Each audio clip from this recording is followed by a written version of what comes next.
Google Chrome, Microsoft Edge, তারপরে হচ্ছে Mozilla Firefox, Opera mini, এগুলো সবই হচ্ছে ওয়েব ব্রাউজার সফটওয়্যার, এগুলো হচ্ছে সফটওয়্যার। আর গুগল নিজে হচ্ছে একটা কি সার্চ ইঞ্জিন। এখানে আপনি যে কোনো কিছু সার্চ নিতে পারেন। যেমন ধরেন আপনি যদি সার্চ দেন যে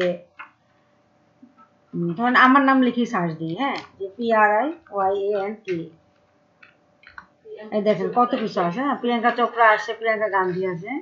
এখন আমার এক্স্যাক্টলি যদি আমার নাম ধরে সার্চ দিই তাহলে আমার এরকম বিভিন্ন ধরনের ইনফরমেশন আসে।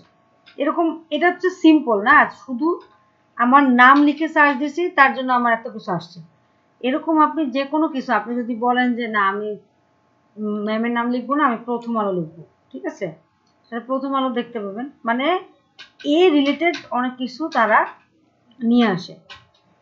এখন যে ফার্স্ট পেজে কি কি আসবে, লাস্ট পেজে কি কি আসবে, এগুলোর উপর ডিপেন্ড করবে কি এসইও করলে আপনি এই সার্চ ইঞ্জিনে কখন কোন ওয়েব পেজটা আসবে সেটা ডিপেন্ড করে, হ্যাঁ।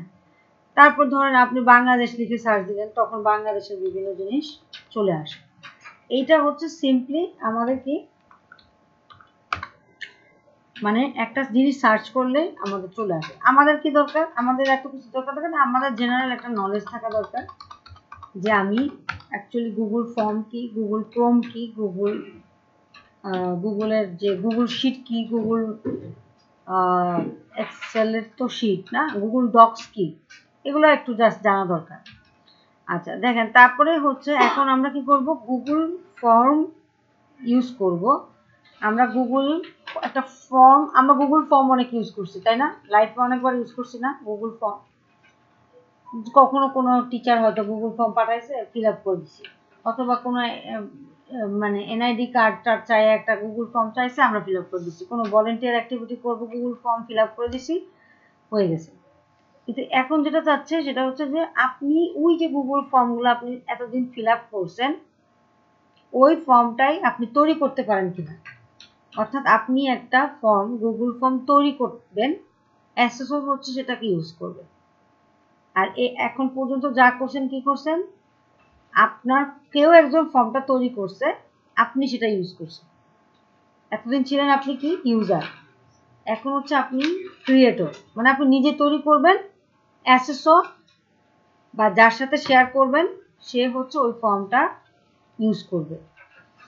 তো সেক্ষেত্রে আমরা কি করব, আমাদেরকে বলছে যে গুগল, আমরা সরাসরি গুগল ফর্মেও যেতে পারি তাই না, এই যে গুগল ফর্মে যেতে পারি তাই না, এখানে আছে যে 9 ডটস বলা হয়। দেখেন নর্মালি যদি আপনি গুগল লেখেন তাহলে গুগল আসবেই, কিন্তু যখন আপনি সাইন ইন করবেন তখন আপনাকে এখানে একটা কি থাকবে, যার যার নাম অনুযায়ী একটা অ্যালফাবেট দিবে, বা ছবি থাকলে ছবি দিবে, যার যার নাম অনুযায়ী এখানে একটা থাকবে।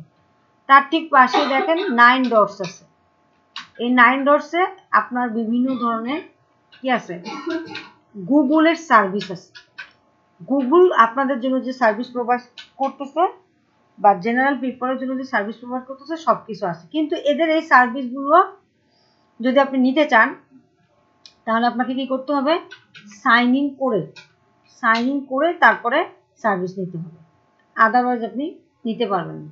তো তার জন্য একটা অ্যাকাউন্ট লাগবে। এখন অ্যাকাউন্ট হলো গুগলের অ্যাকাউন্টগুলো কি হবে, যদি গুগল জিমেইল ইউজ করতে চান, গুগলের জিমেইল ইউজ করতে চান, তাহলে অ্যাকাউন্টগুলোর নাম কিরকম হবে, ধরেন আপনার নাম থাকবে @gmail.com হতে হবে। যদি আবার ইয়াহুতে খুলতে চান তাহলে আবার yahoo.com থাকে, অথবা yahoomail.com থাকে, আবার একটা আছে hotmail.com। হ্যাঁ, তাহলে জিমেল যেগুলো হচ্ছে সেগুলো কার প্রোডাক্ট, গুগল একটা সফটওয়্যার কোম্পানিও ধরতে পারেন, গুগল অনেক কিছু সফটওয়্যার কোম্পানি, তাদের সার্চ ইঞ্জিন আছে, তাদের ইউটিউব আছে, তাদের ফেসবুক আছে, সবকিছু গুগল, মানে ফেসবুক আলাদা হলেও তার সাথে লিঙ্কড আছে গুগলের সাথে। হ্যাঁ, আচ্ছা, তো এখন আমরা কি করব, আমরা গুগল ফর্মে যাব, আমরা এখানে সরাসরি ফর্মে যেতে পারি ওদের সার্ভিসটা ইউজ করতে হলে, কিন্তু ওরা বলতেছে যে না, আপনাকে ওই অ্যাসেসমেন্টের দিন ওখানে বলা থাকে, হ্যাঁ, একটা থাকে হচ্ছে, দেখেন একটা খেয়াল রাখবেন, একটা হচ্ছে জব শিট থাকে আর একটা হচ্ছে স্পেসিফিকেশন শিট থাকে। একটু দেখা দিই, একটা থাকে আপনার জব শিট এই যে এরকম একটা জিনিসপত্র আপনার কাছে থাকবে, এই যে এটা, ঠিক আছে। এখানে দেখেন এখানে কি থাকে, এটা হচ্ছে কি লেখা, জব শিট, তাই না? আর এটা কি দেখা, এটা কি লেখা, স্পেসিফিকেশন শিট। দেখেন স্পেসিফিকেশন শিট। আর এই হচ্ছে যেটা করতে হবে, যে সিভিটা আপনাকে করতে হবে বা যেই জিনিসটা আপনাকে করতে হবে। এখন দেখেন এই জব শিটে কিছু ইনস্ট্রাকশন থাকে, 1 2 3 4 5 6 করে। আপনাদের ফর্মেটিভ অ্যাসেসমেন্ট যখন নিব তখন আপনারা দেখতে পাবেন 1 2 3 4 5 6 করে কিছু ইনফরমেশন থাকে। আবার আপনার এখানে তো ডিটেলস থাকে, যেটা আপনারা অলরেডি দেখছেন যে এই ছবিটার স্পেসিফিকেশন শিট হচ্ছে এটা। এখানে লেখা থাকে কত ফন্ট হবে, কোন ফন্ট সাইজ হবে। তো এরকম গুগল ফর্মের জন্য আপনাদেরকে স্যার যেটা দিছে ওটাতে দেখেন তো কি লেখা আছে, জব শিট না স্পেসিফিকেশন শিট লেখা আছে কিনা, কি লেখা আছে, স্পেসিফিকেশন শিট লেখা আছে। তার মানে এর একটা জব শিট আছে, স্পেসিফিকেশন শিট লেখা আছে। দেখেন স্পেসিফিকেশন শিট লেখা আছে কি 4A 4A 4A 4B, তার মানে এটা তার জব শিট। তার আবার একটা স্পেসিফিকেশন শিট আছে।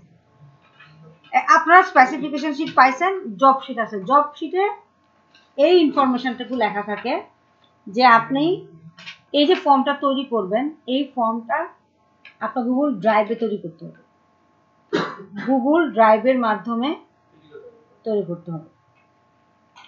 তাহলে আপনাকে কি করতে হবে, প্রথমে গুগল ড্রাইভে যাবেন। গুগল ড্রাইভ হচ্ছে কি একটা স্টোরেজ, অনলাইন ক্লাউড ভিত্তিক স্টোরেজ, তাই না?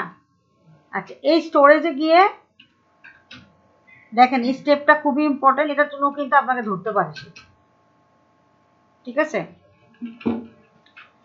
দেখেন এখানে আপনি কি করবেন, একটা নতুন ফোল্ডার তৈরি করবেন। গুগল ড্রাইভে গিয়ে নিউ ফোল্ডার ক্রিয়েট করবেন। ফোল্ডারের নাম কি হবে সেটা তারা বলে দিছে কি সিও অ্যাসেসমেন্ট। আপনাদের কাছে এটা নাই, সমস্যা নাই, একই জিনিস, শুধু এটা মনে রাখেন। একটা ফোল্ডার হবে, ফোল্ডারের নাম হবে সিও অ্যাসেসমেন্ট। এখন সিও অ্যাসেসমেন্ট নামে আমার অনেক ফাইল আছে, ফোল্ডার আছে, তো আমি এই জন্য একটু চেঞ্জ করে অ্যাসেসমেন্ট মানে রাখলাম আর কি। যা লেখা থাকবে আপনারা সেটাই দিবেন, সিও। একটা ফাইল কি করলাম, একটা গুগল ড্রাইভের ভিতরে একটা ফোল্ডার ক্রিয়েট করলাম। ফোল্ডারটার নাম কি দিলাম, অ্যাসেসমেন্ট সিও। এই দেখেন আমার অনেক ফাইল আছে, এই জন্য বিধায় আমি এরকম করলাম। হ্যাঁ, আপনাদের তো এত ফাইল থাকবে না, আপনাদের 1 2টা ফাইল থাকবে, তো আপনি 1 2টা ফাইলের মধ্যে এটাতে অ্যাসেসমেন্ট সিও এই ফাইলটাতে ঢুকলাম। দেখেন কি লেখা আছে, মাই ড্রাইভের পরে অ্যাসেসমেন্ট সিও পাইলাম। পাওয়ার পরে এখন বলতেছে এই ড্রাইভের ভিতরে আপনি একটা ফর্ম তৈরি করেন। তাহলে কিভাবে করব, আমি তো ফর্ম তো এখান থেকে তৈরি করতে পারি, এখান থেকে ফর্ম করলে সরাসরি একটা ফর্ম তৈরি হয়ে যাবে। আর যখন আপনাকে বলবে যে এই ড্রাইভের ভিতরে একটা ফর্ম তৈরি, কেন বলেন তো এই ড্রাইভের ভিতরে ফর্ম তৈরি করার কথা বারবার এমফাসাইজ দিচ্ছে, কারণ আপনার যে রেসপন্স আসবে, আপনারগুলো রেসপন্সগুলো যেন এখানে জমা হয়, বুঝতে পারছেন? তার জন্য হচ্ছে এইভাবে দিচ্ছে। তারপর দেখেন এখানে প্লাস সাইন দিবেন, প্লাস সাইন দিয়ে এই যে দেখেন গুগল ফর্ম এখানেও তৈরি করতে পারবেন। মানে আপনি ইন্ডিভিজুয়ালি একদম নতুন করে তৈরি করতে পারবেন, অথবা এখানেও সুন্দর করে গুগল ফর্মটা আপনি তৈরি করতে পারবেন। দিলেন গুগল ফর্ম, তাহলে ফর্মে চলে যাবে, ঠিক আছে। কিছু বলবেন আপনাকে,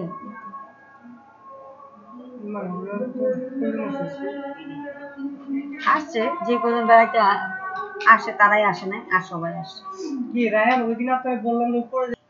তো ড্রাইভের ভিতরে আমি একটা ফর্ম তৈরি করছি। এখন যদি আপনি ড্রাইভটাকে রিলোড দেন, দেখবেন এখানে একটা ফর্ম দেখাবে।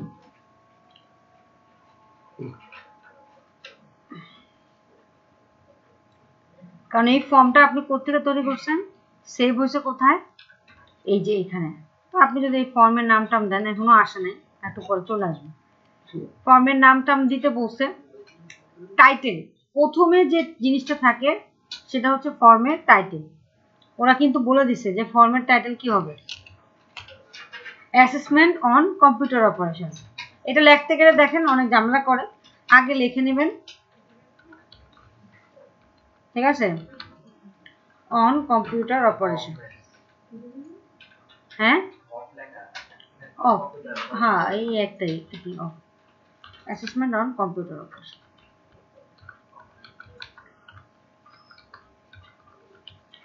ঠিক আছে, বাট তারপরে যে এইটুকু আছে এটুকু সরিয়ে দিবেন। এবং এখানে এটা লেখার পরে যদি আপনি এখানে ক্লিক করেন অটো এই ইয়েটাই তারা নিয়ে নেয়। এটা হচ্ছে কি ফর্মের টাইটেল, আর এটা কি, এটা হচ্ছে ফর্মের নাম। কোথায় সেভ হয়েছে, এই যে ড্রাইভে সেভ, দেখছেন all changes save in drive, দেখছেন এই যে দেখছেন ফর্মটা চলে আসছে। তাহলে আপনি বুঝতে পারলেন তো যে আপনার ফোল্ডারটা অ্যাকচুয়ালি কি কাজ করতেছে, আপনার ফর্মটাকে সেভ রাখতেছে, প্লাস ফর্মের এগেনস্টে যতগুলো রেসপন্স আসবে সবকিছু এখানে সেভ রাখবে। বুঝতে পারছি? কখনো কখনো অ্যাসেসর ফর্মটাই দেখে, আবার কখনো কখনো সে ড্রাইভে ঢুকিয়ে মানে ড্রাইভে ঠিকঠাক মতো করছেন কিনা সেটাও দেখতে চায়। আচ্ছা দেখেন অ্যাসেসমেন্ট অন কম্পিউটার অপারেশন, এটা গেল টাইটেল, তাই না? এরপর বলতেছে একটা সাবটাইটেল হবে। সাবটাইটেল কি বলছে, আমার কি সাবটাইটেল, আবার সাবটাইটেল দিতে বলছে, আবার ডেসক্রিপশন দিতে বলছে। দেখেন আপনাদের ওখানে আছে হয়তো, কিন্তু দেখেন আমার এখানে ফর্ম ডেসক্রিপশন দেওয়ার জায়গা আছে, কিন্তু সাবটাইটেল দেওয়ার জায়গা আছে কোনো। তা আপনি কি করবেন, এই সাবটাইটেলটা এই ডেসক্রিপশনের এখানে লিখবেন এনএসসি লেভেল 3, এরপরে এন্টার দিবেন, দিয়ে ওই ফর্ম ডেসক্রিপশন লিখবেন, this form is used only for assessment purposes। এরকম যা লেখা আছে আর কি পুরোটা লিখে দিবেন।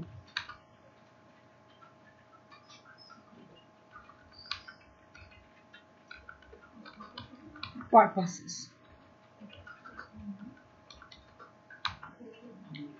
to show the competency related to computer operation।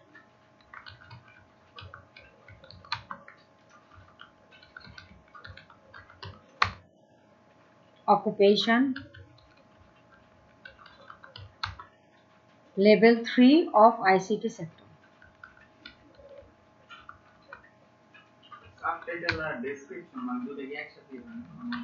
না লেখা তো জায়গা নাই, এখন কি করবেন, তাই না, এই জন্য লেখা জায়গা নেই, তাহলে লিখলাম, তাহলে ডেসক্রিপশন আর সাবটাইটেল লিখে ফেলছি না। এখন সাবটাইটেলকে একটু বোঝানোর জন্য, মানে ডেসক্রিপশনের থেকে যেটা আলাদা তার জন্য এটা একটু বোল্ড করে দেন, ঠিক আছে, তাহলে এটা বোঝা যাবে যে এটা হচ্ছে আমার টাইটেল, এটা সাবটাইটেল, আর এটা হচ্ছে আমার ফর্মের ডেসক্রিপশন। ঠিক আছে, তো এটা দেখার পরে দেখেন আপনাদের ক্ষেত্রে মনে হয় এই যে ইমেল এই কথাটা নাই, তাই না?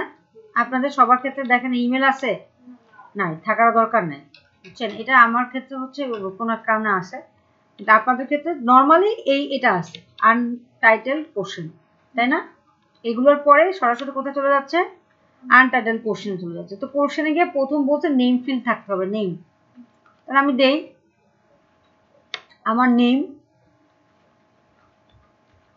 দিলাম। এখন বলতেছে এই নেমটা কি হতে হবে, ম্যান্ডেটরি। আমরা কি করব, রিকোয়ার্ডে ক্লিক করে দিব, আর এটাকে বরাবর নেম, এটা তো আর মাল্টিপল চয়েস হতে পারে না, যে আপনার নাম কি প্রিয়াঙ্কা দাস না প্রিয়াঙ্কা চোপড়া না প্রিয়াঙ্কা ইয়া, এরকম তো হতে পারে না, কি হয় একটাই হয়, তাই না, যার যার নাম হয়, তো নাম লিখবে শর্ট অ্যান্সার। আবার প্যারাগ্রাফও হয় না, যেমন ধরেন প্যারাগ্রাফ কি, ধরেন এই পুরো লেখাটাই তো কি একটা প্যারাগ্রাফের অংশ না, এরকম তো হয় না। নাম সাধারণত কয় হয়, বড় জোর 8 থেকে 10 লেন্থের হয়, এর বেশি তো হয় না, বা 12 বা 15 এরকম হইতে পারে, যাদের নাম একটু বড়, যেমন অনেকের নাম অনেক বড় আছে, তার ক্ষেত্রে short answer, the name short answer. আর এখানে রিকোয়ার্ডের জায়গায় কি দিব, ম্যান্ডেটরি যেহেতু যা আছে সেজন্য আমরা কি দিয়ে দিব, রিকোয়ার্ড দিয়ে দিব, ঠিক আছে। নেক্সট ফিল্ড এর জন্য কি করতে হবে, অ্যাড কোশ্চেনে যেতে হবে, নাকি অ্যাড কোশ্চেন, হ্যাঁ হ্যাঁ, অ্যাড কোশ্চেনে গিয়ে আপনি সিটি দিবেন, ওই সিটি একই কথা, ম্যান্ডেটরি বলতেছে। সিটি আপনাদের 9 না ডাকলে না, এখানে আছে আর কি, দেখালাম। যদি চায় তাহলে কি করবেন, এটাও শর্ট অ্যান্সার, ম্যান্ডেটরি দিয়ে দিলেন। বাস, ম্যান্ডেটরি দেওয়ার পিছনে কারণটা কি, যাতে সে ম্যান্ডেটরি মানেই হচ্ছে কি আপনি এই যে রিকোয়ার্ড দিয়ে দিবেন, ঠিক আছে। আচ্ছা, এরপর বলতেছে যে মোবাইল নাম্বার, আপনাদের ক্ষেত্রে কি লেখা আছে মোবাইল নাম্বারে? ম্যান্ডেটরি লেখা আছে, আর কিছু লেখা আছে?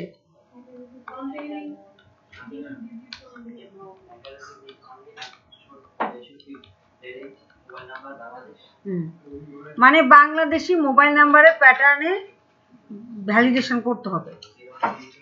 হ্যাঁ, এবং 11 ডিজিট। বাংলাদেশি মোবাইল নাম্বার কয়টা ডিজিট নিয়ে তৈরি করে? 11 ডিজিট হতে হবে। ম্যান্ডেটরি বলছে কি? ম্যান্ডেটরি বলছে, তাই ম্যান্ডেটরি বললে আমরা কি দিয়ে দিব? রিকোয়ার্ড দিয়ে দিব, ঠিক আছে। আচ্ছা, তাহলে আমার শর্ট অ্যান্সার হলো রিকোয়ার্ড হলো। এখন হচ্ছে এই যে মোবাইল নাম্বার আপনি অনেকভাবে দিতে পারেন। হ্যাঁ, অনেকে ভুলভালও সাবমিট করে না, ধরেন 12 ডিজিট দিয়ে দিল আপনার ফর্ম আপনি নিচ্ছেন, ফর্মটা অ্যাকচুয়ালি কালেক্ট করে আমি তাদের ইনফরমেশন নেওয়ার জন্য। তো এখন ইনফরমেশনে যদি ভুলভাল আসে তাহলে আপনি এটা নিয়ে কাজ করবেন কিভাবে? আপনাকে কি করতে হবে, আপনি মোবাইল নাম্বারের রেসপন্স ভ্যালিডেশনে যাবেন। দেখেন আমার মানে রেসপন্স ভ্যালিডেশন মানে কি বলেন তো? প্রথম হচ্ছে রেসপন্স জিনিসটা কি বোঝাচ্ছে? এই ফর্মে যে রেসপন্স করবে, এই ফর্মটা আপনি শেয়ার করার পরে যে রেসপন্স আসবে সেটাই হচ্ছে রেসপন্স। একজনও করতে পারে, 15 জনও করতে পারে, ঠিক আছে। এখন বলতেছে এই রেসপন্সের মধ্যে আবার ভ্যালিডেশন, অর্থাৎ এই রেসপন্সটা যে করবে সে যেন সঠিকভাবে রেসপন্স করে, তার জন্য হচ্ছে রেসপন্স ভ্যালিডেশন। তাই সেটাকে কি করতে হবে, এই যে 3 ডটস আছে রিকোয়ার্ডের ঠিক পরেই পাশেই দেখেন 3 ডটস আছে, এরপর এখানে গিয়ে দেখেন কি লেখা আছে, রেসপন্স ভ্যালিডেশন, ঠিক আছে। রেসপন্স ভ্যালিডেশনে আপনি এখানে কি দিবেন, টেক্সট দিবেন, টেক্সট বা নাম্বারও দিতে পারেন, সমস্যা নেই, নাম্বারই দেন, নাম্বার দেন, বিটুইন দেন, ঠিক আছে। তাহলে কি নাম্বার বিটুইন, এটা হচ্ছে রেসপন্স ভ্যালিডেশন। এখন কোন নাম্বার থেকে কোন নাম্বারের মাঝখানে থাকবে সেটা আমাকে চিন্তা করতে হবে। কিভাবে চিন্তা করব, আমরা যদি আমাদের মোবাইল নাম্বারগুলো চিন্তা করি, নোটপ্যাডে যাই,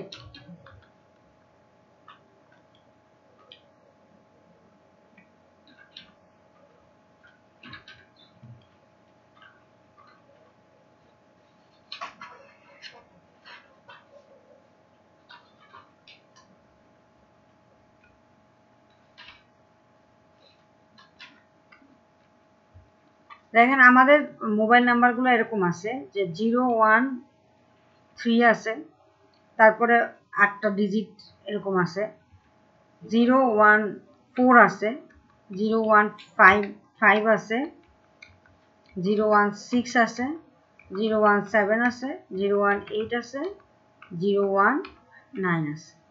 এরপর তো আর নাই, তাই না? এর উপরে নিচে আগে একটা ছিল 01011 এরকম একটা ছিল, সিটি সেল, আপনাদের জন্মের আগে মনে হয়, তাই না? আপনারা কি জন্মকালে এটা পাইছিলেন? না, ছিল। হ্যাঁ, খুব কম মানুষ করে এবং নেটওয়ার্ক অত্যন্ত বাজে ছিল।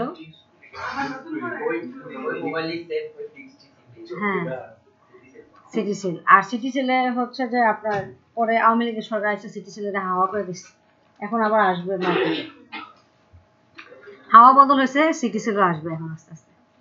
আচ্ছা দেখেন, এখন দেখেন এই যে 013 থেকে 019, তাই না? এটা একটা রেঞ্জ না? আমাদের যে কোনো মানে মোবাইল নাম্বার না, যে কোনো ধরনের কোড, সেটা যদি ধরেন এই যে আপনার ল্যাপটপের কোডও হয়, সেটা দেখবেন কিছু জিনিস কমন থাকে। দেখেন তো আপনাদের এই পিসি গুলোতে অনেক জায়গায় দেখেন যে কোড আছে, বিশেষ করে সিপিইউতে একটা করে কোড আছে, পিও এত লেখা বা পিও 11 12 13 এভাবে লেখা। এই কোডগুলো যে দেয় সে অ্যাকচুয়ালি জানে যে কিভাবে দেয়। সাধারণত কি দেয়, ধরেন কোনোটা যদি পিও 11 দেয় আরটা দিবে কি পিও 12, একটা একটা সিনক্রোনাইজেশন আছে। তেমনি আমাদের যে মোবাইল নাম্বারগুলো আছে এগুলা একটা ইন্টারনেটে মানে ইন্টারন্যাশনালি এই কোডগুলা দেয়। যেমন আপনি এই যে নাম্বারগুলো দিচ্ছে এই নাম্বারগুলা দেবে এবং এগুলা কিভাবে হবে, এই যে 013 এটা কার জন্য, একজনের জন্য বন্ধক না। 019 বাংলা লিঙ্কের জন্য ফিক্সড। এটা কি এয়ারটেল এসে এই 019 ইউজ করতে পারবে, নাম্বার দিতে পারবে না।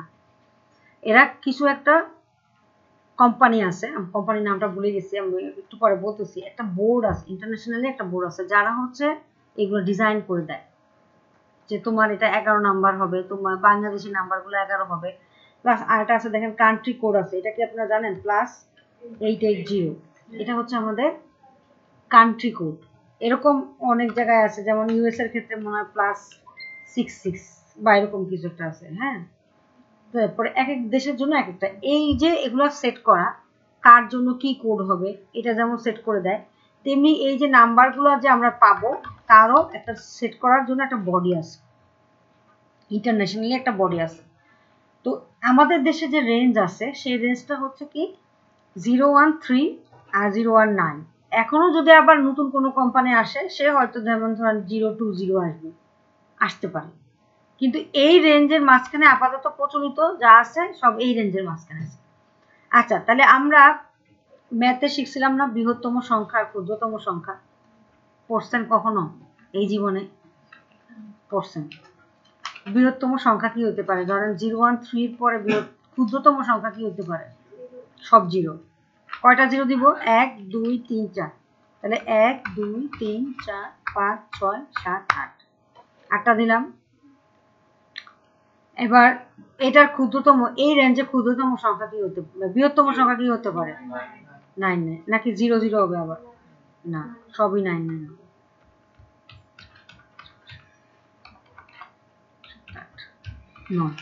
কটা হলো? বেশি দিয়ে ফেললাম।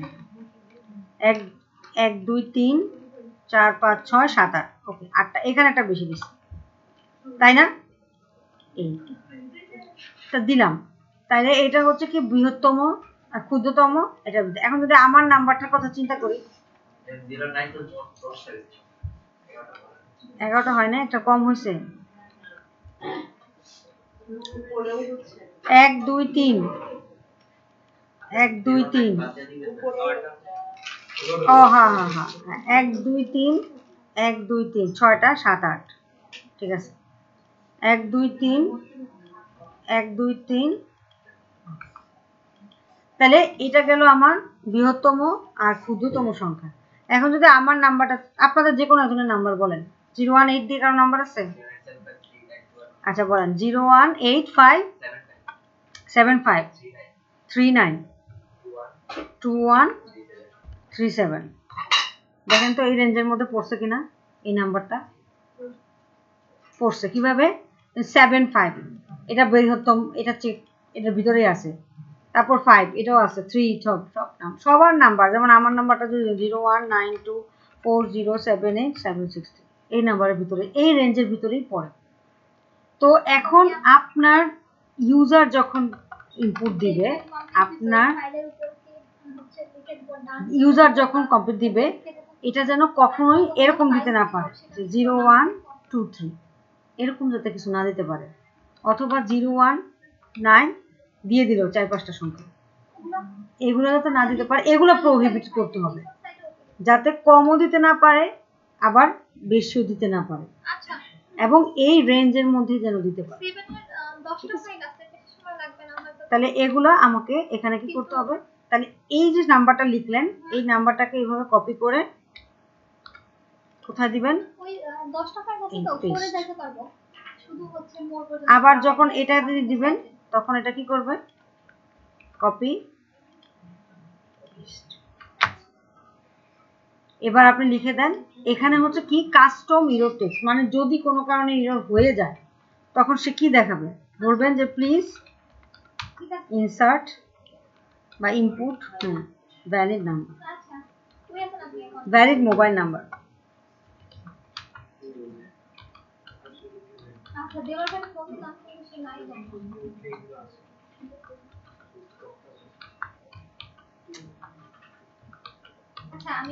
ঠিক আছে, তা দিলাম। রিকোয়ার্ড থাকলে ম্যান্ডেটরি থাকলে mandatory, otherwise please insert valid mobile number. এটা আপনি যে কোনো কিছু লিখতে পারেন, যে প্লিজ ইনসার্ট বাংলাদেশি নাম্বার, যেটা লেখেন এটা কোনো ডিফাইন নাই যে কি লিখতে হবে, আপনি যে কোনো কিছু লিখতে পারেন। তবে লিখতে পারেন যে হ্যাঁ একটা ভ্যালিড মোবাইল নাম্বারটা দাও, এরকম কিছুটা লিখতে পারেন। ঠিক আছে, মেইন কাজটা হচ্ছে এই জায়গায় যে আপনি এখানে নাম্বার দিবেন, এরপর বিটুইন দিবেন, এবং লোয়েস্ট রেঞ্জটা এবং হাইয়েস্ট রেঞ্জটা যেন ঠিকঠাক মতো দেন। এবং এই হিসাবটা করতে হবে খুব সূক্ষ্মভাবে, যে 0 1 3 এটা গেল কয়টা নাম্বার, 11টার মধ্যে 3টা নাম্বার হয়ে গেছে, বাকি সবগুলো কি হবে 0। তাহলে 1 2 3 4 5 6 7 8 দেওয়ার সময় খুব সাবধানে দিতে হবে। আবার বৃহত্তম সংখ্যাকে 0 1 9 3টা, 11টার মধ্যে কয়টা হয়ে গেছে, 3টা চলে গেছে, আর বাকি 8টা দিতে হবে। কত দিতে হবে, 9। 1 2 3 4 5 6 7 8 বরাবর হইল 11 11। এবার এই 11কে কপি করে ওখানে নিয়ে যান, আর এই 11কে কপি করে এখানে নিয়ে আসুন। এটা খুব সাবধানে দিতে হবে। এখানে যখন দিতে যাবেন দেখা যাবে একটা 0 কম পড়ে গেছে, তখন আর ভ্যালিডেশন আপনার কাজ করতেছে না। তো মেক শিওর যে আপনারা নোটপ্যাডে লিখে করবেন। ঠিক আছে, অনেকেরই এই ভ্যালিডেশনটা হয় না, আরও অনেকভাবে ভ্যালিডেট করা যায়, এটা হচ্ছে ইজিয়েস্ট ওয়ে, এই জন্য আপনাদেরকে দেখালাম। ঠিক আছে, আচ্ছা মোবাইল নাম্বারের পরে এরপর আসেন যে ইমেল অ্যাড্রেস। ইমেল অ্যাড্রেসের ক্ষেত্রে কি বলছে, আপনাদের ক্ষেত্রে কি বলছে বলেন?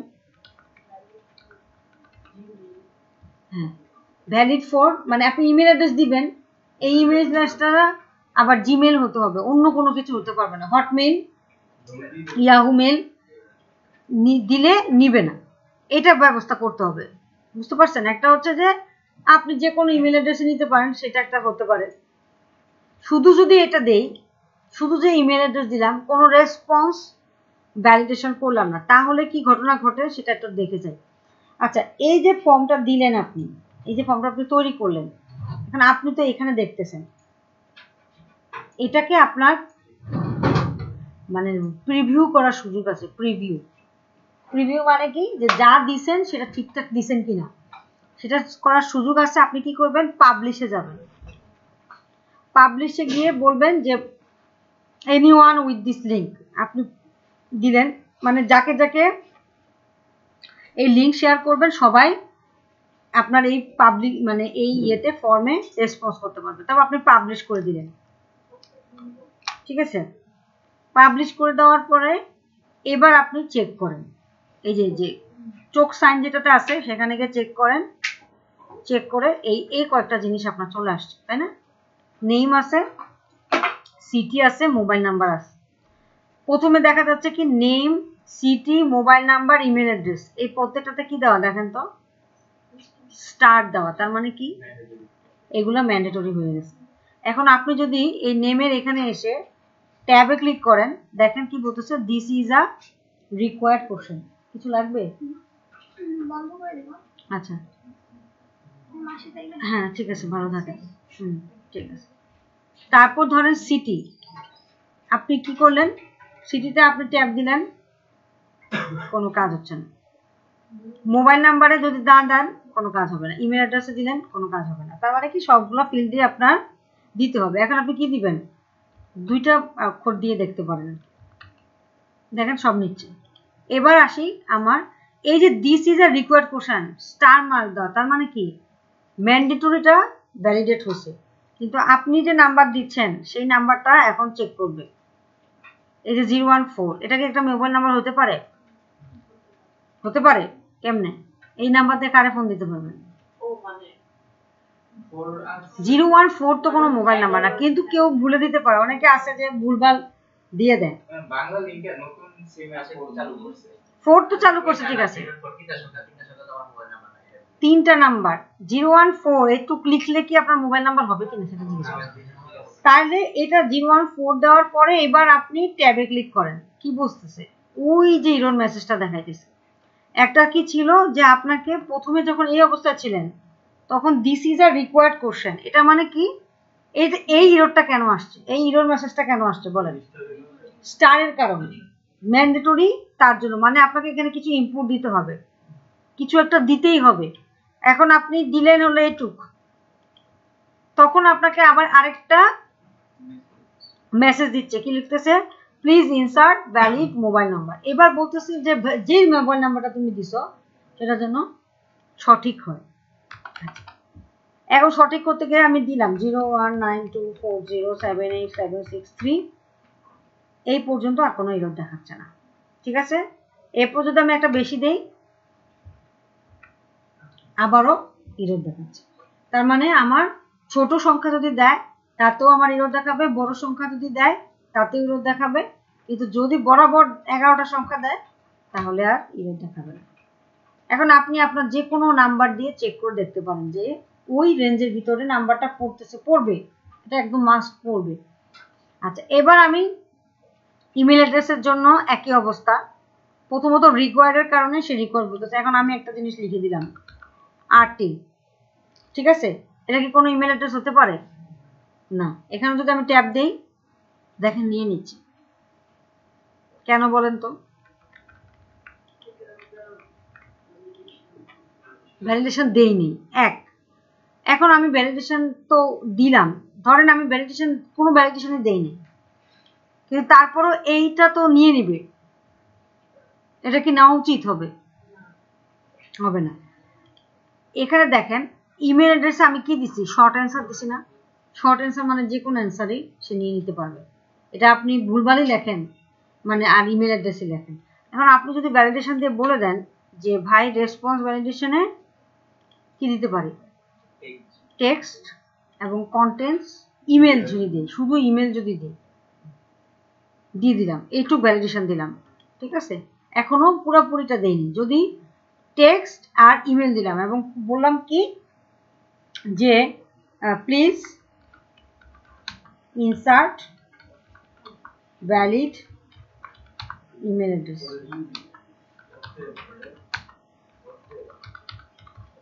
ঠিক আছে, এটা দিলাম।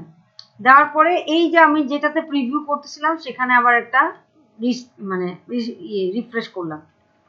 এবার আমি এগুলো দিই, এই ইমেলটা আসবে না আপনাদের ক্ষেত্রে, নর্মালি থাকবে, আমার এটাতে বেশি আসে।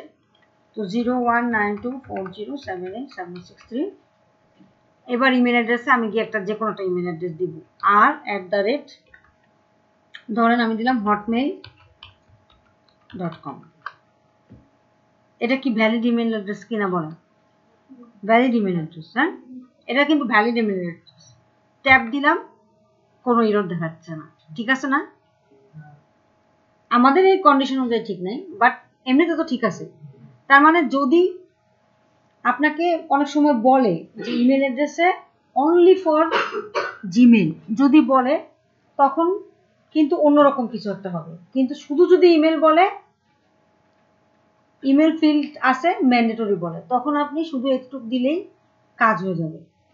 কি লিখবেন যে text email please insert valid email address, ঠিক আছে। এটা হচ্ছে কি শুধু ইমেল, যদি লেখা না থাকে যে অনলি ভ্যালিড ফর জিমেল। এখন তো আমি দিলাম, হটমেল নিয়ে নিল, ইয়াহু মেল নিয়ে নিল, আবার জিমেলও নিল, তাই না? দুইটাই নিছে, সবই নিবে কারণ সবই তো জিমেল অ্যাড্রেস করছে। এখানে কাহিনীটা কি হচ্ছে, টেক্সট তারপরে ইমেল দিতে হবে, এইটুকু হলে হবে। এখন যদি বলে যে না এটা অনলি ফর জিমেল, তখন আপনি কি করবেন? তখন হচ্ছে টেক্সট, এরপরে এখানে ইমেল দিবেন না, ভুলেও এখানে ইমেল দিবেন না, ইমেল দিলে কিন্তু সব ইমেল নিয়ে নিবে। কন্টেন্টস টেক্সট মানে এটা বিষয়টা বোঝাচ্ছে এরকম, text that contents, text that contents, এবার আপনি লিখে দেন @gmail, ঠিক আছে। এটা যদি আপনি দেন তাহলে কি হবে, শুধু জিমেল অ্যাড্রেস নেবে, অন্য কোনো ইমেল অ্যাড্রেসকে সে নিবে না। এবার আপনি আবার রিলোড দিয়ে রিফ্রেশ দেন, রিফ্রেশ দিয়ে সব চেক করেন।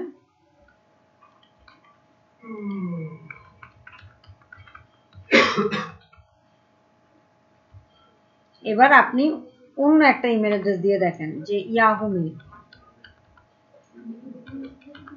বা yahoo.com, ইয়াহু মেল হয় না, yahoo.com হয়।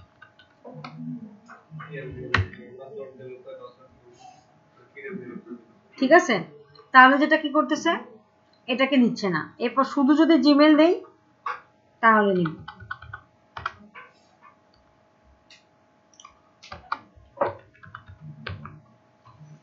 ঠিক আছে, শুধু যদি জিমেল দেই, তারপর যদি সাবমিট করতে যাই তাহলে সে দেখেন আর কোনো ইমেল দেখাচ্ছে না। ঠিক আছে, তাহলে আমার দুইটা জিনিস আসতে পারে। একটা আসতে পারে কি যে শুধু ইমেল অ্যাড্রেস দিতে বলতে পারে, আর আরেকটা বলতে পারে কি যে text that contains @gmail.com @gmail.com। ঠিক আছে, এরপরে সেকশন 2 বলছে, বলেন তো সেকশন 2 কিভাবে আনবো? এই যে এখানে ক্লিক করলেই আমরা নতুন সেকশনে চলে যাব।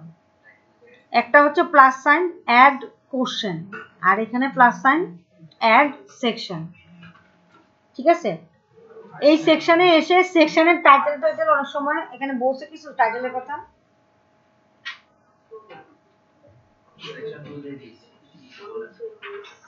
টাইটেলের কথা মনে হয় না কিছু বলছে, বলে নেই। তাহলে আপনি নর্মালি যা রাখছেন তাই রাখবেন, আর এখানে কোনো সেকশন টেকশন দেওয়া লাগবে না। এরপরে খেয়াল করেন, আমি কিন্তু সেকশন আনার পরে এরপরে কিন্তু সেকশনটাতে ক্লিক করছি, আমি এখানে ছিলাম। এখন যদি আপনি একটা প্লাস সাইন দেন তাহলে কোথায় একটা নতুন কোশ্চেন যোগ হবে? সেকশন 1-এ। আপনাকে অবশ্যই সেকশন 2-তে আসতে হবে। 2-তে এসে তারপরে এখানে এসে এরপরে আছে অকুপেশন, এরপর সোজা, এরপর আর তেমন কিছুই নেই।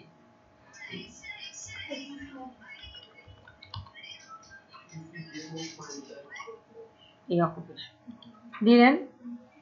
অকুপেশনের মধ্যে আছে কি যে আপনার তিনটা জিনিস আছে না, যে computer operation, graphics design, ITS, এগুলা আইদার মাল্টিপল চয়েস আকারে দিতে পারেন, অথবা আপনি কি আকারে দিতে পারেন, এই চেকবক্স, মাল্টিপল চয়েস অথবা চেকবক্স, যে কোনো একটা আকারে আপনাকে দিতে বলতে পারে। অপশনগুলো লিখে দিবেন সিও। ঠিক আছে, তারপরে মনে হয় আছে গ্রাফিক্স ডিজাইন, সিও মানে কম্পিউটার অপারেশন, জিডি মানে হচ্ছে গ্রাফিক ডিজাইন, আর আইটিএস মানে আইটি সাপোর্ট। ঠিক আছে, বাস দিয়ে দিলেন। অকুপেশন এখানে ম্যান্ডেটরি বলে নাই, এই কারণে আমরা কি করব, রিকোয়ার্ডকে অন থাকলে অফ করে দিব। প্লাস নেক্সট সেকশন আপনার নাম্বার অফ বিইউএনকিউ লেভেল একই।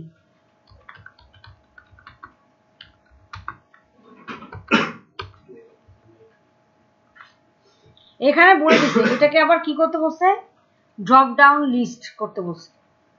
এটাকে ড্রপ ডাউন, তখন আর আপনি মাল্টিপল চয়েস আর চেকবক্স দিতে পারবেন না, আপনাকে ড্রপ ডাউনে দিতে হবে। ড্রপ ডাউনে আপনি এখানে দিয়ে দেন 1, এটা 1, এটা 2, এটা 3, 4, 5, 6, বাস এইটুকুই, আর কিছু বলেন। ঠিক আছে, দিলেন। দেওয়ার পরে নেক্সট হচ্ছে আপনার ফাইল টাইপ, এটাও ম্যান্ডেটরি কিছু বলে না, তাই না? নাম্বার অফ বিইউএনকিউ কিন্তু ম্যান্ডেটরি বলে না, তার মানে আমরা রিকোয়ার্ডকে আনচেক করে দিব। প্লাস সাইন দিয়ে এরপর আপনি করবেন হচ্ছে কি ফাইল অ্যাটাচমেন্ট, ফাইল অ্যাটাচমেন্ট। এতক্ষণ যা করলাম এগুলা কিন্তু কোনোটাই কি ছিল না, ফাইল অ্যাটাচমেন্ট রিলেটেড কিছু ছিল না। এখন যেটা করতে হচ্ছে ফাইল অ্যাটাচমেন্ট, মানে কি জিমেইল অ্যাটাচমেন্ট করেন না আপনার সিভি, আপনার পেন এসব ছবি অ্যাটাচ করে দেন না, হ্যাঁ এরকম ফর্মেও অ্যাটাচ করা যায়। আপনি কি দিবেন, ফাইল অ্যাটাচমেন্ট লিখে ফাইল আপলোড দিবেন, অর্থাৎ যাতে সে আপলোড করতে পারে ফাইলটা। এখন বলতেছে এই আপলোডের জিনিসপত্র গিয়ে সেভ হবে কোথায়? আপনি তো আপলোড করবেন মানে একটা ছবি, একটা নাম, একটা ডাটা বা মোবাইল নাম্বার, একটা ডাটা, কিন্তু আপনি এই যে ছবি বা ধরেন সার্টিফিকেট বা ধরেন আপনার সিবি, এগুলো বিগ ডাটা, তাই না? 10 MB বলে না, 5 MB 10 MB। তো এই ডাটাগুলো সেভ হবে কোথায়? তার জন্য আপনাকে বলতে হবে যে ডাটাগুলো আমার ড্রাইভে সেভ করো, গুগল ড্রাইভে সেভ করো। কন্টিনিউ দিবেন। কন্টিনিউ দেওয়ার পরে দেখবেন এই যে আমার যে ড্রাইভ তৈরি করে আসছিলেন, গুগল ড্রাইভে একটা ফোল্ডার তৈরি করে আসছিলেন না, সেখানে গিয়ে দেখেন একটা ফোল্ডার তৈরি হচ্ছে। এই ফোল্ডারটার কাছে হচ্ছে কি, ওই যে ড্রাইভে আপনি যা কিছু উঠাবেন সব এই ড্রাইভে এই ফোল্ডারে এসে সেভ হবে। বুঝতে পারছেন? এই জন্যই বলে ফর্মটা সরাসরি তৈরি না করে কি করতে, একটা ড্রাইভে, গুগল ড্রাইভে ফোল্ডার করে তারপর ফর্মটা তৈরি করে, যাতে করে জিনিসটা সেভ থাকে। বুঝতে পারছেন? ফাইল অ্যাটাচমেন্ট দিলেন, দেওয়ার পরে এখন ফাইল অ্যাটাচমেন্ট দেওয়ার পরে এখানে কিছু বলে দিচ্ছে, এটা ম্যান্ডেটরি বলছে, তাহলে রিকোয়ার্ডকে অন করে দিব। আচ্ছা, এরপর বলছে যে এই যে ফাইল আপনি আপলোড করবেন, এই ফাইলগুলো যেন সবাই পিডিএফ হয়। আর কি কি এক্সটেনশন হতে পারে বলেন তো? ছবির জন্য কি এক্সটেনশন হবে? না না, ওটা তো পরে। আগে বলেন যে আমার ফাইল টাইপ বলছে পিডিএফ, এরকম আর কি কি ফাইল টাইপ হতে পারে? পিএনজি হতে পারে। আর হ্যাঁ, MP4 হতে পারে, ভিডিও হলে না, MP4, হ্যাঁ ভিডিও, হ্যাঁ। আর কি ডক্স হতে পারে, .ppt হতে পারে, হতে পারে না? এরকম অনেক ধরনের ফাইল টাইপ হতে পারে। এখন এর মধ্যে আপনাকে বলছে শুধু পিডিএফ। দেখেন শুধু পিডিএফ বলে, তাহলে আপনি কি পিডিএফ এ চেক দিবেন। যদি বলতো .jpg তাহলে কোথায় সেভ দিতেন? ইমেজে। যদি বলতো স্প্রেডশিট বা .xxl ফাইল, তাহলে হচ্ছে স্প্রেডশিটে দিতেন। ভিডিও MP3 বললে বা MP4 বললে ভিডিও, আর MP3 হচ্ছে অডিও। এটা খেয়াল রাখেন, অনেক সময় তারা ফাইল টাইপ বলে দিবে, আপনাকে এখান থেকে বুঝে নিতে হবে যে কোনটা। বুঝতে পারছেন? এখানে কিন্তু ডকুমেন্ট গুলা লেখা আছে, আর এখানে হচ্ছে টাইপ বলে দিছে, আপনাকে এটা মাস্ট করতে হবে। তাহলে দিলাম। এরপর ম্যাক্সিমাম নাম্বার অফ ফাইলস বলছে 3টা, মানে 3টা ফাইল আপনি অ্যাটাচ করতে পারবেন। আর আমি এখানে কত দিয়ে রাখছি? 1। আচ্ছা, 1 আছে, 5 আছে, 10 আছে। এখন আমাকে বলছে 3টা দিতে, তাহলে আমি কেমনে দিব 3টা? 5 দিয়ে দেব। Nearest possible value, nearest highest value, 3-এর হাইয়েস্ট। যদি 4টা বলতো তাও 5, যদি বলতো 6টা 10। ঠিক আছে? Nearest highest value. Maximum file size এখানে বলছে 2 MB, 2 MB থাকলে থাকলো, না থাকলে 10 MB দিয়ে দিবেন। একই 1 MB বললে 1 MB দিবেন, যদি 1 এর বেশি যে কোনো কিছু বলে তার জন্য 10 MB দিয়ে দিবেন। ঠিক আছে? এই ফিল্ডটা রিকোয়ার্ড বলছে, আমি রিকোয়ার্ডকে চেক করে দিলাম। এই হচ্ছে আপনার গুগল ফর্মের কাজ। এত ইজি কাজ আর হয় না, কিন্তু এই কাজও আপনারা জানার কথা ভুল করবেন।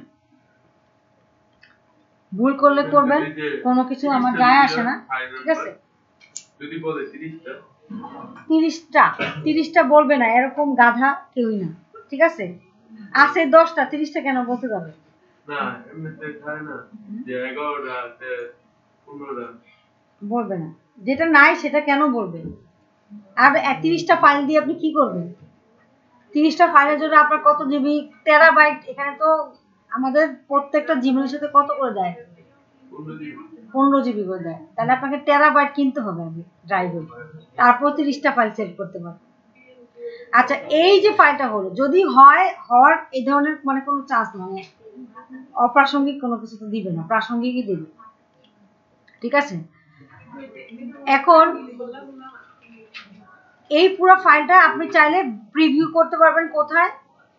চোখে গিয়ে, চোখ সাইনে গিয়ে। কিন্তু তার আগে কি করে নিতে হবে? জিনিসটাকে পাবলিশ করে নিতে হবে।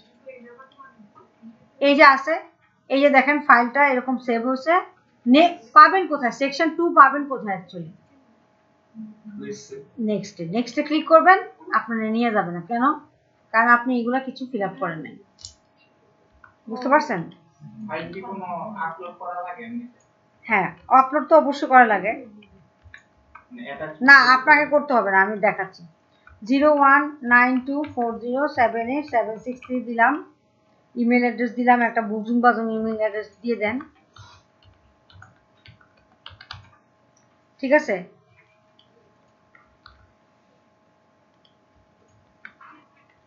এরপর নেক্সটে যাবেন।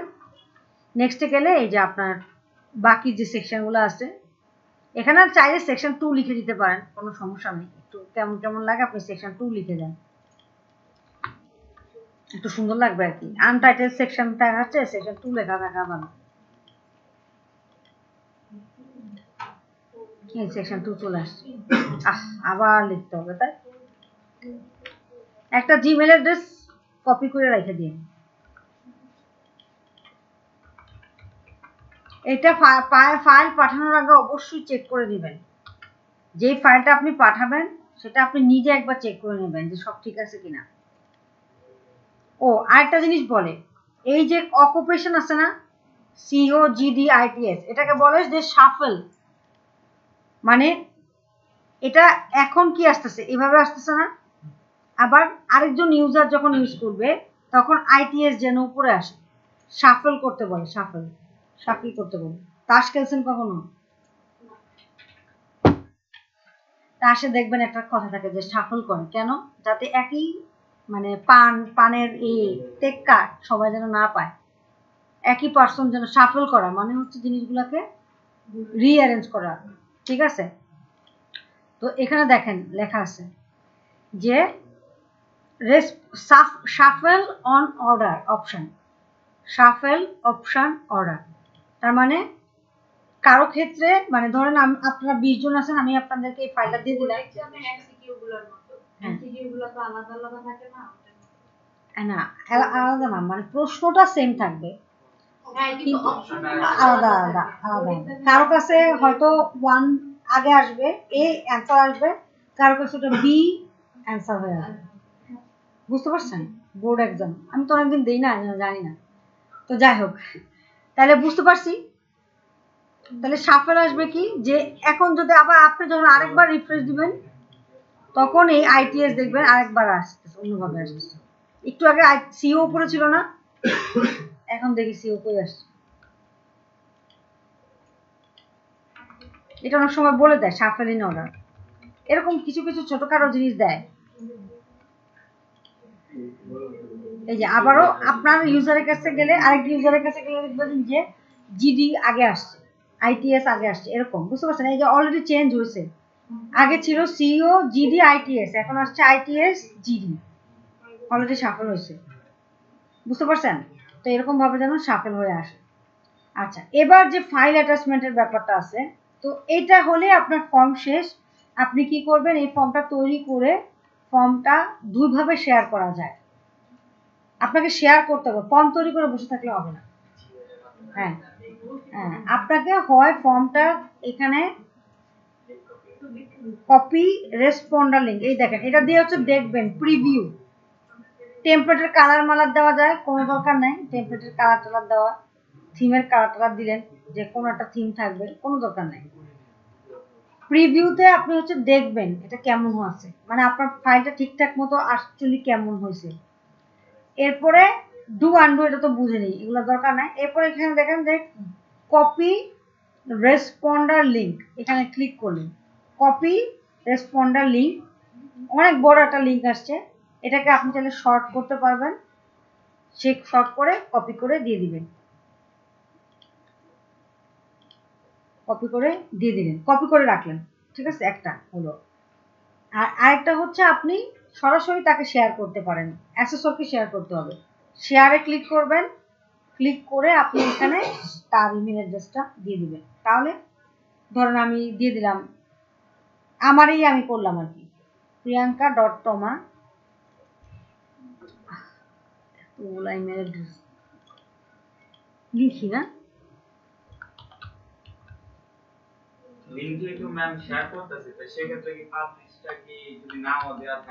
না পাবলিশ আপনাকে করতেই হবে, পাবলিশ করা ছাড়া আপনি পারবেন না।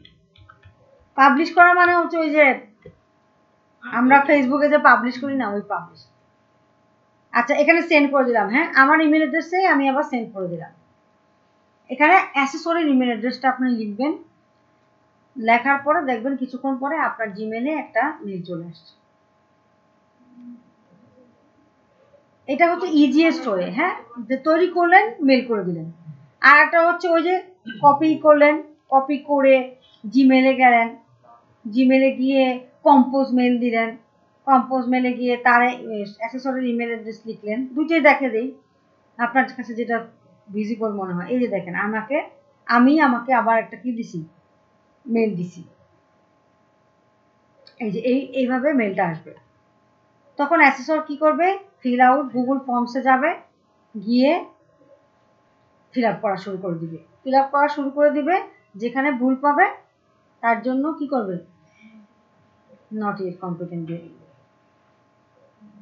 মানে এমনও গাধা আছে যে শুধু গুগল ফর্মেও খায়। ঠিক আছে, তো খেয়াল রাখবেন এই বিষয়গুলো। কি কি জিনিস দেখবে, মোবাইল নাম্বারে আপনি 11 ডিজিটের মোবাইল নাম্বার দিয়েছেন কিনা, ইমেল অ্যাড্রেসে দেখবে আপনি ইমেল অ্যাড্রেসটা যদি জিমেল থাকে সেই জিমেলটা ভ্যালিডেশন করতে পারছেন কিনা, আদারওয়াইজ ইমেল অ্যাড্রেস ভ্যালিডেশন করতে পারছেন কিনা, যে ইমেল অ্যাড্রেস যেন দেয়, অন্য কিছু যেন না দেয়। এই দুটা করতে পারছেন কিনা, এই দুটাই দেখবে। না না, ফাইল অ্যাটাচ তারা করতে বলে না। আর যদি নর্মালি দিতে চান, এই যে দেখেন আগে যে ফর্মটা শর্ট এন্ড লিঙ্কটা নিয়ে নিয়েছিলেন, এটা বলতে পারেন সাবজেক্ট, বলতে পারেন যে গুগল ফর্ম, মানে মেলও করতে পারেন চাইলে। হ্যাঁ, যেটা আপনার জন্য সুবিধাজনক মনে হয়। এখানে অ্যাসেসরের ইমেল অ্যাড্রেসটা দিবেন আর আপনার ইমেল অ্যাড্রেস। এখন ইমেল অ্যাড্রেস দিলেন skylark.com@gmail.com। তারপর দিলেন buckinghampalace@gmail.com। spiderman2@gmail.com। ঠিক আছে, দিয়েন ভালো মতো। ওই ইমেল দেখবেই না, আপনার দেখবেই না। আপনার নামে আপনার কি হতে পারে, যেমন ধরেন আমারও চোখের সামনে ফারিয়া। আপনার পুরো নাম কি? ফারিয়া কি আপনার পুরো নাম কি? আহমেদ। তাহলে আপনি দিতে পারেন ফারিয়া মানে faria.ah@gmail.com। এটা কি বুঝাচ্ছে? ফারিয়াকে বুঝাচ্ছে, রিপ্রেজেন্ট করতেছে। আপনি যদি ফ্যারিটেল faria@gmail.com দিতে পারে না, এ ধরনের ইমেল অ্যাড্রেস তারা নিবে না। ঠিক আছে, আপনাকে এমন ইমেল অ্যাড্রেস নিতে হবে বা দিতে হবে যেটা আপনাকে রিপ্রেজেন্ট করে। বুঝতে পারছেন? বা অ্যাঞ্জেল ফারিয়া হবে না। তারপরে আপনাদের তো ছেলেদের বিভিন্ন ধরনের হিরো আছে, কি জানি চে গুয়েভার একটা হিরো, তার নামে দিয়ে দিলেন। ঠিক আছে, ওই ধরনের কিছু দেওয়া যাবে না। যেরকম নাম দিবেন যেটাকে আপনাকে রিপ্রেজেন্ট করে, কারণ পরীক্ষার দিন এত সুযোগ থাকে না। এই যে দেখেন একজন দিছে AX ডেভিল, দেখি নাই, দেখেন দেখি নাই। ঠিক আছে, তো এইভাবে রাখবেন, যেটা আপনাকে রিপ্রেজেন্ট করে আপনি সেটাই দিবেন। আদারওয়াইজ আর একটা বিষয় খেয়াল রাখবেন, দরকার হয় নতুন একটা জিমেল খুলে ওই জিমেলটা পাসওয়ার্ডটা মনে রাখবেন। আবার ওই দিন আপনার জিমেলে লগ ইন করার সময় অনেক সময় কিন্তু যায় 56, আগে থেকে লগ ইন করে রাখবেন, পিসিতে। কেন? কারণ ওই দিন আবার ওটা ঢুকতে গেলে পাসওয়ার্ড চায়। পাসওয়ার্ড তো চাইবেই, এটা ঠিক আছে, কিন্তু পাসওয়ার্ডের পরে আবার ভেরিফিকেশন চায় যে 56 পাঠাইছি, এটা তোমার মোবাইলে আছে কিনা। এই ভেরিফিকেশন গুলো যেন করতে না হয়। ঠিক আছে, এই বিষয়গুলো খেয়াল রাখবেন। পরীক্ষার আগের দিন যখন আপনারা প্র্যাকটিস করতে আসবেন, ওদিন যে পিসিটা সিলেক্ট করবেন বসার জন্য, সেই পিসিতে আপনার জিমেল লগ ইন করা থাকবে। বসতে পারবেন, বেশি কথা বললে ওখান থেকে উঠে দিবে। বুঝতে পারছেন? হ্যাঁ, এইভাবে বসতে পারবেন, এটা কোনো ব্যাপার না। এটা এখন উনি এসে কি করবে, আপনারা কি করবেন, সেটা তো তার উপর ডিপেন্ড করতেছে অনেক কিছু। তবে খুব ডেমোর সময় খুব একটা উঠায় না, উঠাইলে রিটেনে উঠাইতে পারেন। আর রিটেন আপনাদের এখানে তো হবেই না, ওই রুমে হয়েছিল গতবার, ওই রুমেই হবে। রোল অনুযায়ী ওনারা একটা রোল দেয়, সিরিয়াল দেয় ওনাদের নামের সাথে, আমরা ওটা পেয়ে যাব, সমস্যা নেই, আগের দিনই পেয়ে যাব। ওকে, বুঝতে পারছি। আচ্ছা, এরপর দেখেন তাহলে আপনাকে কি করতে হবে, একটা সুন্দর জিমেল অ্যাড্রেস। হ্যাঁ, না না না, মানে ওই 2 অ্যাসেসর আসবে তো, 2 অ্যাসেসর ভাগ করা থাকে, ভাগ করা থাকে, ওই সময় ওই তার একটা সিরিয়াল পড়ে। এটা কি আগে থেকে আপনাদের কাছে আসে? হ্যাঁ, এখন অ্যাটেন্ডেন্স লিস্টটা আমাদের কাছে আসে, ওখানে ভাগ করা থাকে যে 1 থেকে 10, তখন ওখানে আপনাকে হয়তো আপনার যদি 5 সিরিয়াল হয় আপনাকে 5 দিবে, ওর যদি 3 সিরিয়াল হয় তাহলে 3 দিবে, বুঝতে পারছেন? এটা ভাগ করে দেয়। তো বুঝতে পারছি, তাহলে আমার কাজ কি হবে, আজকে আপনাদের হোমওয়ার্ক হচ্ছে আপনারা বাসায় গিয়ে এই ফর্মটা করবেন, ঠিক আছে? একদম পারফেক্টলি করার চেষ্টা করবেন, এই ফর্মটা করে এই ফর্মটা আমাকে মেইল করবেন, ঠিক আছে? আচ্ছা, এই একটা গেল। এরপরে এখানে আবার জুম মিটিং আছে, একটু জুম মিটিং এ যাই। আর একটা বিষয় আছে, দেখেন এখানে যে ফাইলগুলো, যে এই যে আপনার তারা আবার নতুন করে একটা জিনিস বলছে যে ডকুমেন্ট 3 পেজ সিঙ্গেল পেজ বলছে, এগুলো কি আপনারা ওখানে বলছে নাকি? দেখেন তো, যে একটা পিডিএফ ফাইল হবে সিঙ্গেল পেজের 3টা, দেখেন তো এই ধরনের কিছু বলছে কিনা। এগুলো লেখা থাকে ওই গুগল ফর্মের সাথে, অটো এগুলো লেখা থাকে। কি লেখা থাকে? যে আপনার 3টা সিঙ্গেল পেজ হবে, মানে আপনি যে ওয়ার্ড ডকুমেন্ট আছে না, এই ওয়ার্ড ডকুমেন্টকে পিডিএফ আকারে সেভ করবেন, পারবেন না? আমরা সবাই পারি। এখন এই 3টা পিডিএফ কে মার্জ করে 4 নাম্বার পিডিএফ বানাইতে হবে। এই 4টা ডকুমেন্ট চায় তারা, এটা বলে আর কি, বুঝছো? যেখানে লেখা আছে যে PDF file of a single page 3 number of 3টা পিডিএফ ফাইল লাগবে। তা আমরা 3টা পিডিএফ ফাইল কিভাবে তৈরি করতে পারি? যদি নর্মালি দেখি,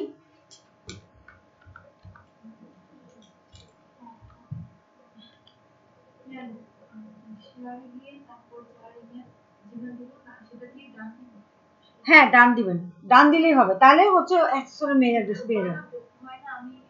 পাবলিশ করেন নাই তাহলে? হ্যাঁ, পাবলিশ করছেন? হয় না বলতে কি হয় না, কি দেখায়? কার নাম্বার দিয়ে ইমেল অ্যাড্রেস দিয়েছেন? ভ্যালিড তো? আচ্ছা, দেখতেছি।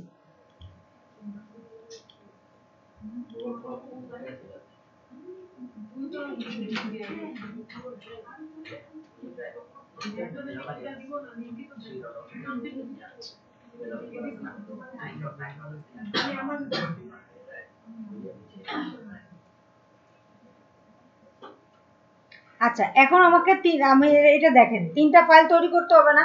এই যে 1 লিখলেন, কি হবে? ফাইল সেভ অ্যাজ পিডিএফ দিলেন, একটা ফাইল সেভ হয়ে গেল।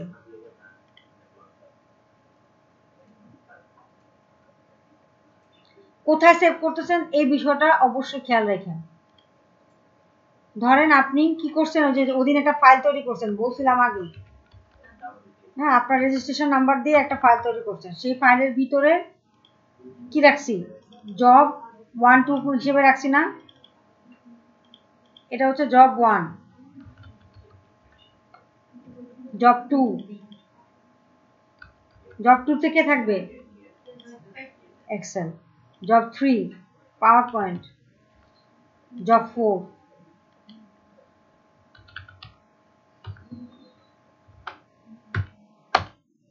পার্টে এটা থাকে। আপনি এখানে গিয়ে কি ডট পিডিএফ 1 লিখে বা জাস্ট পিডিএফ আকারে সেভ করলাম, একটা ফাইল হলো পিডিএফ, মানে আপনি পিডিএফ ফাইল সেভ করতে পারেন কিনা এটাই দেখতে চাচ্ছি। তারপর 2 লিখলেন, বড় করেই লেখেন, সমস্যা নাই, এটার একটা ফন্ট দিয়ে দেন বেশি করে, তাহলে 2 নাম্বার ফাইল হলো।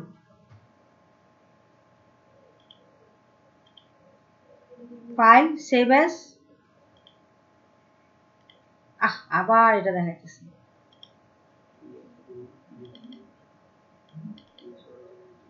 পিডিএফ, তাহলে 2 হলো না? 3 একই, এটারই 3 বানিয়ে দেন। এই যে 1 2 3 3টা ফাইল তৈরি হয়ে গেছে, কেন হচ্ছে? কারণ যাতে করে আপনাকে বলছে যে 4টা ফাইল তৈরি করতে হবে, 2টা হবে কি 1 2 3, 3টা ফাইল তৈরি হলো, 3টা ফাইলের মার্জ হয়ে 4 নম্বর ফাইলটা হবে। তাহলে এক হচ্ছে পিডিএফ আকারে সেভ করলাম, 2 পিডিএফ আকারে সেভ করলাম, এবার 3 ক্লোজ করা লাগবে না। ফাইল সেভ অ্যাজ 3 এটা বলে অনেক সময় মানে আমরা যে কাজগুলি করতেছি এটার উপরে করব নাকি না কিছু বলে দেয় না এখানে, বুঝছেন যে কিসের উপর পিডিএফ হবে। বলছে যে এই যে 3টা পিডিএফ বা 4টা পিডিএফ তৈরি করলেন না, এই 4টা পিডিএফ আপনার ওই ড্রাইভে উঠান। এই পর্যন্ত যায় না, ততক্ষণে অ্যাসেসরের বাসায় যাওয়ার সময় হয়ে যায়, ঠিক আছে? তার জন্য ওই পর্যন্ত দেখেও না। তারপরও আপনাদেরকে যদি না ধরতে পারে সেজন্য দেখে রাখলাম। এই যে 3টা পিডিএফ তৈরি করলাম, এবার 4 নম্বর পিডিএফ তৈরি করতে হবে না? কি করব? আবার নতুন করে আবার বলে যে এই 3টা পিডিএফ কে মার্জ করতে হবে। আমরা মার্জ করতে পারেন কিনা পিডিএফ গুলাকে? আপনাদের এখানে যে এই যে ফক্সিটটা আছে, এইটা দিয়ে আপনি মার্জ করতে পারবেন। এই যে পিডিএফটা আছে, ওরা বলে যে দেখেন এখানে লেখা আছে single PDF file made from combination of 3 single PDF files. এটা আপনাদের ক্ষেত্রে নাই, আপনারা এই শীটটা পান নাই। এরপর বলছে merge 3 single PDF file into 1 file, এটা 4 নম্বর ফাইল হবে। এখন এত কিছু কেন কষ্ট করবেন? 4টা বানাইবেন কেমনে? এই যে 1, এটারে পেজ ব্রেক দেন, 2 পেজ ব্রেক দেন, 3 বাস, ফাইল সেভ অ্যাজ 4।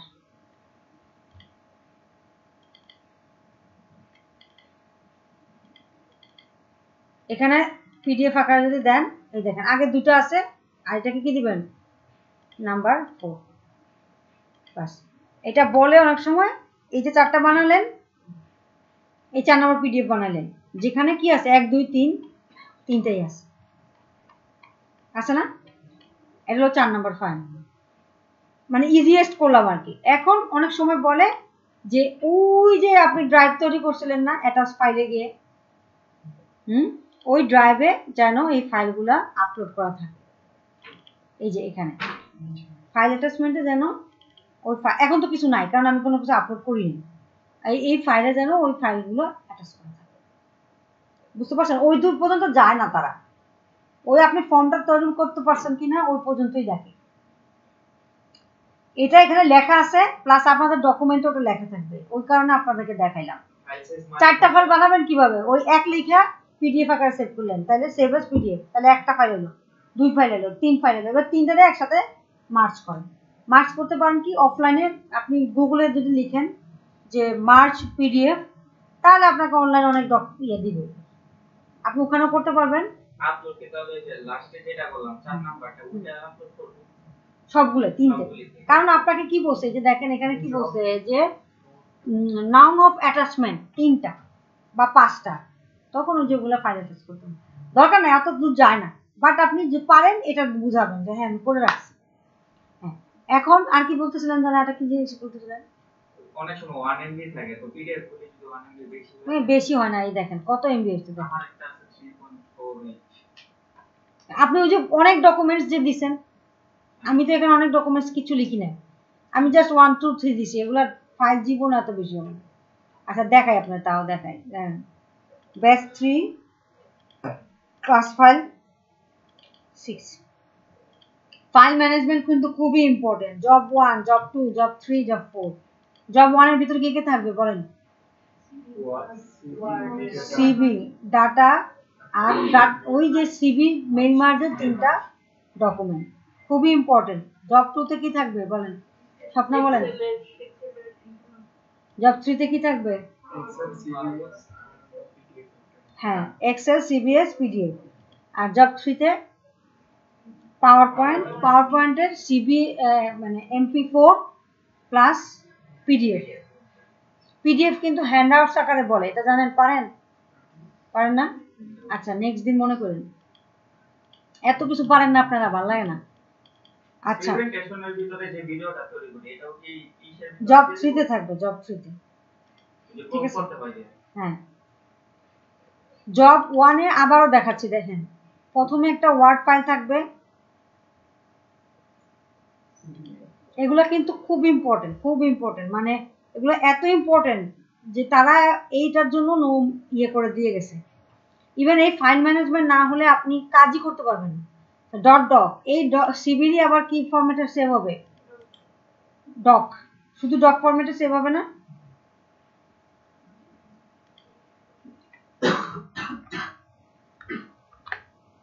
এটা কিন্তু পরে করবেন, এমনি এমনি না, মানে আমি আপাতত দেখাইছি। এই ডক থাকবে, আবার কি থাকবে? পিডিএফ যেগুলো থাকবে সেই পিডিএফ গুলো কিন্তু সিবির পিডিএফ না, সেগুলো কি মেইন আছে। ও একটা জিনিস বলছে যে ডাটা, ডাটা থাকবে, ডাটা থাকবে। কার ডাটা? Table data. ঠিক আছে, এরপরে আর পিডিএফ থাকবে, ধরেন 1 বা রিমি টিমি নামে যাই দেখেন, ওই রিমি ডট পিডিএফ।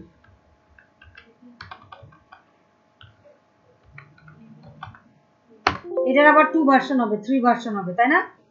এগুলো যেন থাকে, এই সবগুলো পিডিএফ থাকবে। এই PDF only second page, only second page এরকম থাকবে। নামগুলি তো নিজের নামে দেন, যাই দেন আপনার ইচ্ছা, কিন্তু এগুলো যেন থাকে। আচ্ছা, তারপর জব 2 তে এক্স এক্সেল ফোল্ডারের নামগুলো কি না বলা থাকবে? No no no no, folder নাম কখনোই বলা থাকে না। আপনার ল্যাগ বলা থাকে, বাট ওটা নিয়ে ধরে না। এক্সেলের নাম আপনার এত ধরা দরকার নেই, আপনার জাস্ট ফাইলগুলো থাকলেই হবে, ফরম্যাটগুলো। ধরেন আপনার আসলো যে এইজ, আপনি এইজ দিয়ে দিলেন, ঠিক আছে, এক্সেল ফাইলে সেভ করলেন। এটার আবার কি ফরম্যাট সেভ করবেন? সিএসভি। এগুলোর জন্য কিন্তু গত ব্যাচে করে গেছে, আপনারা যতই কাজ না করলে একজনে আছে যে কাজ করছে সবই, কিন্তু এগুলো করে নাই, তার জন্য তাকে নটি ঠিক আছে। This is very unfortunate. ঠিক আছে, কেন হবে এরকম? কাজ করছেন যখন, এটাতে আপনার কম্পিটেন্ট হওয়া উচিত। আর এটাকেই আবার এই এক্সেলটা যাতে এক পেজের পিডিএফ হয়, কাজ পুরো কাজটা যেন একটা পেজে থাকে, সেই জন্য আপনি পিডিএফ আকারেও সেভ করে দেন। পিডিএফ, পিডিএফ হচ্ছে কি এইজ। এরপর আপনি এটাকে এইজ নাম দিতে পারেন, অন্য কিছু নাম দিতে পারেন, বা এক্সটেনশন গুলো যেন থাকে। আচ্ছা, এরপর আমি যাই হচ্ছে জব 3 তে। জব 3 তে আমার কি আছে? ধরেন আমি কালকে যে পাওয়ার পয়েন্টটা করছিলাম সেটা নিয়ে নিই। এই যে একটা MP4 থাকবে,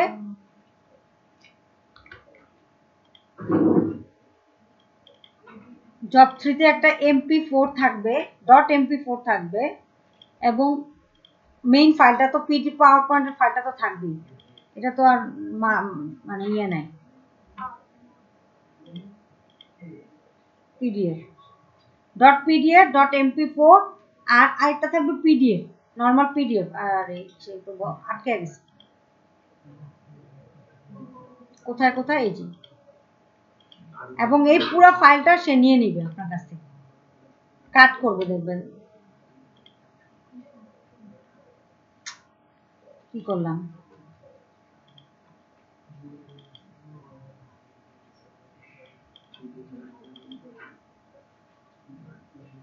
পিপিটি,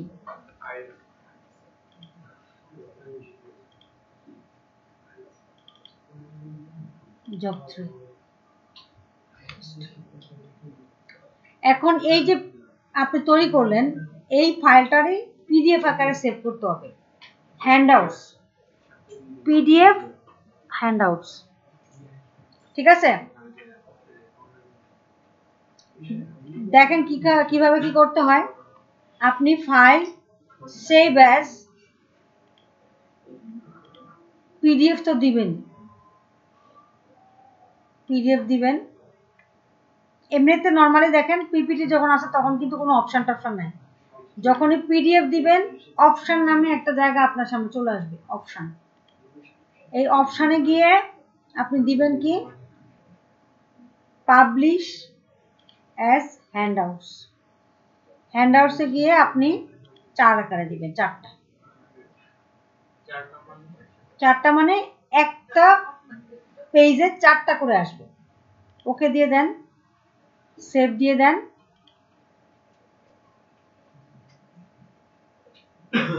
তখন এই পিডিএফটা একটা পেজে 4টা করে প্রিন্ট হবে, বলা থাকে। কিছু জিনিস জব শিটে বলা থাকে, কিছু জিনিস স্পেসিফিকেশন শিটে বলা থাকে। এই যে দেখেন এখানে আমি যেটা বলতেছি সেটা স্পেসিফিকেশন শিটে বলা, জব শিটে বলা আছে।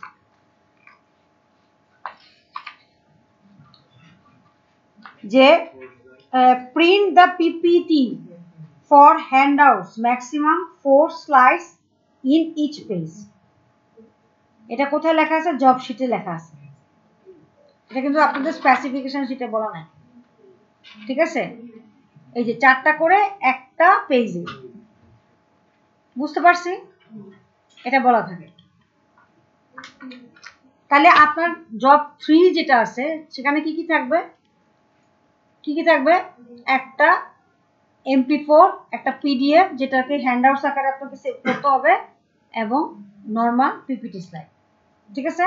আর জব পরে জাস্ট এই 4টা পিডিএফ রেখে দিবেন, 1 2 3 4 করে তৈরি করে 4টা পিডিএফ রেখে দিবেন। উনি যদি বলে আপলোড করে দেখান, আপলোড তো নর্মালি করাই যায়, তাই না? এই যে এখানে গিয়ে আপলোড করলেই হবে, আপলোড হয়ে যাবে। ফাইল আপলোড, ফাইল আপলোড মানে হচ্ছে ফাইল আপলোড হবে, আর ফোল্ডার আপলোড মানে পুরো ফোল্ডারটা আপলোড হবে, ঠিক আছে? আচ্ছা, তাহলে গেল আমার 4টা পরের কাজই শেষ।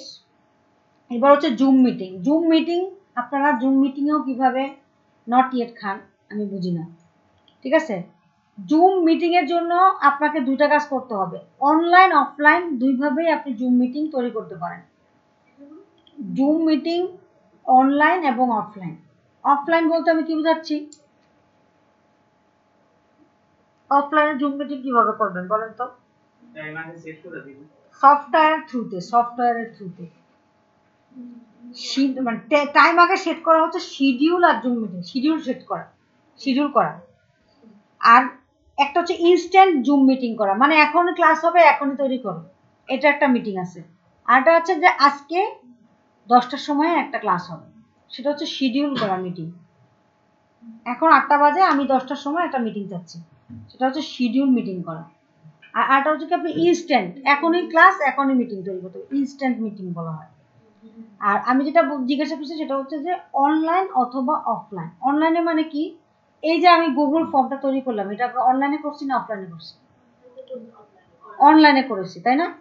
এখন অফলাইনে গুগল ফর্ম যদি করতে চাই তাহলে মানে পসিবল না, কিন্তু ফর্ম তৈরি করা পসিবল। একটা ফর্ম তৈরি করে প্রিন্ট করে তো আপনাদেরকে দিতেই পারবো, তাই না?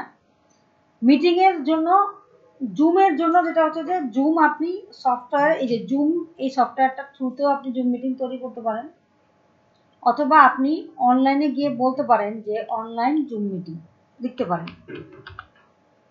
তাহলে কি হবে? অনলাইনের থ্রুতে আপনি জুম মিটিং করতে পারবেন,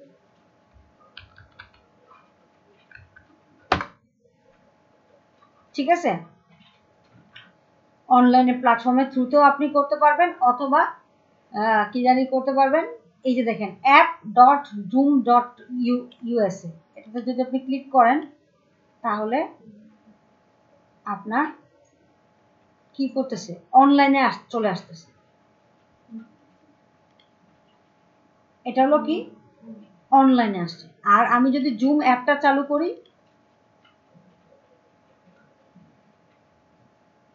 আপনাদের সবার পিসিতে জুম অ্যাপ আছে, কোনো সমস্যা নেই, ঠিক আছে?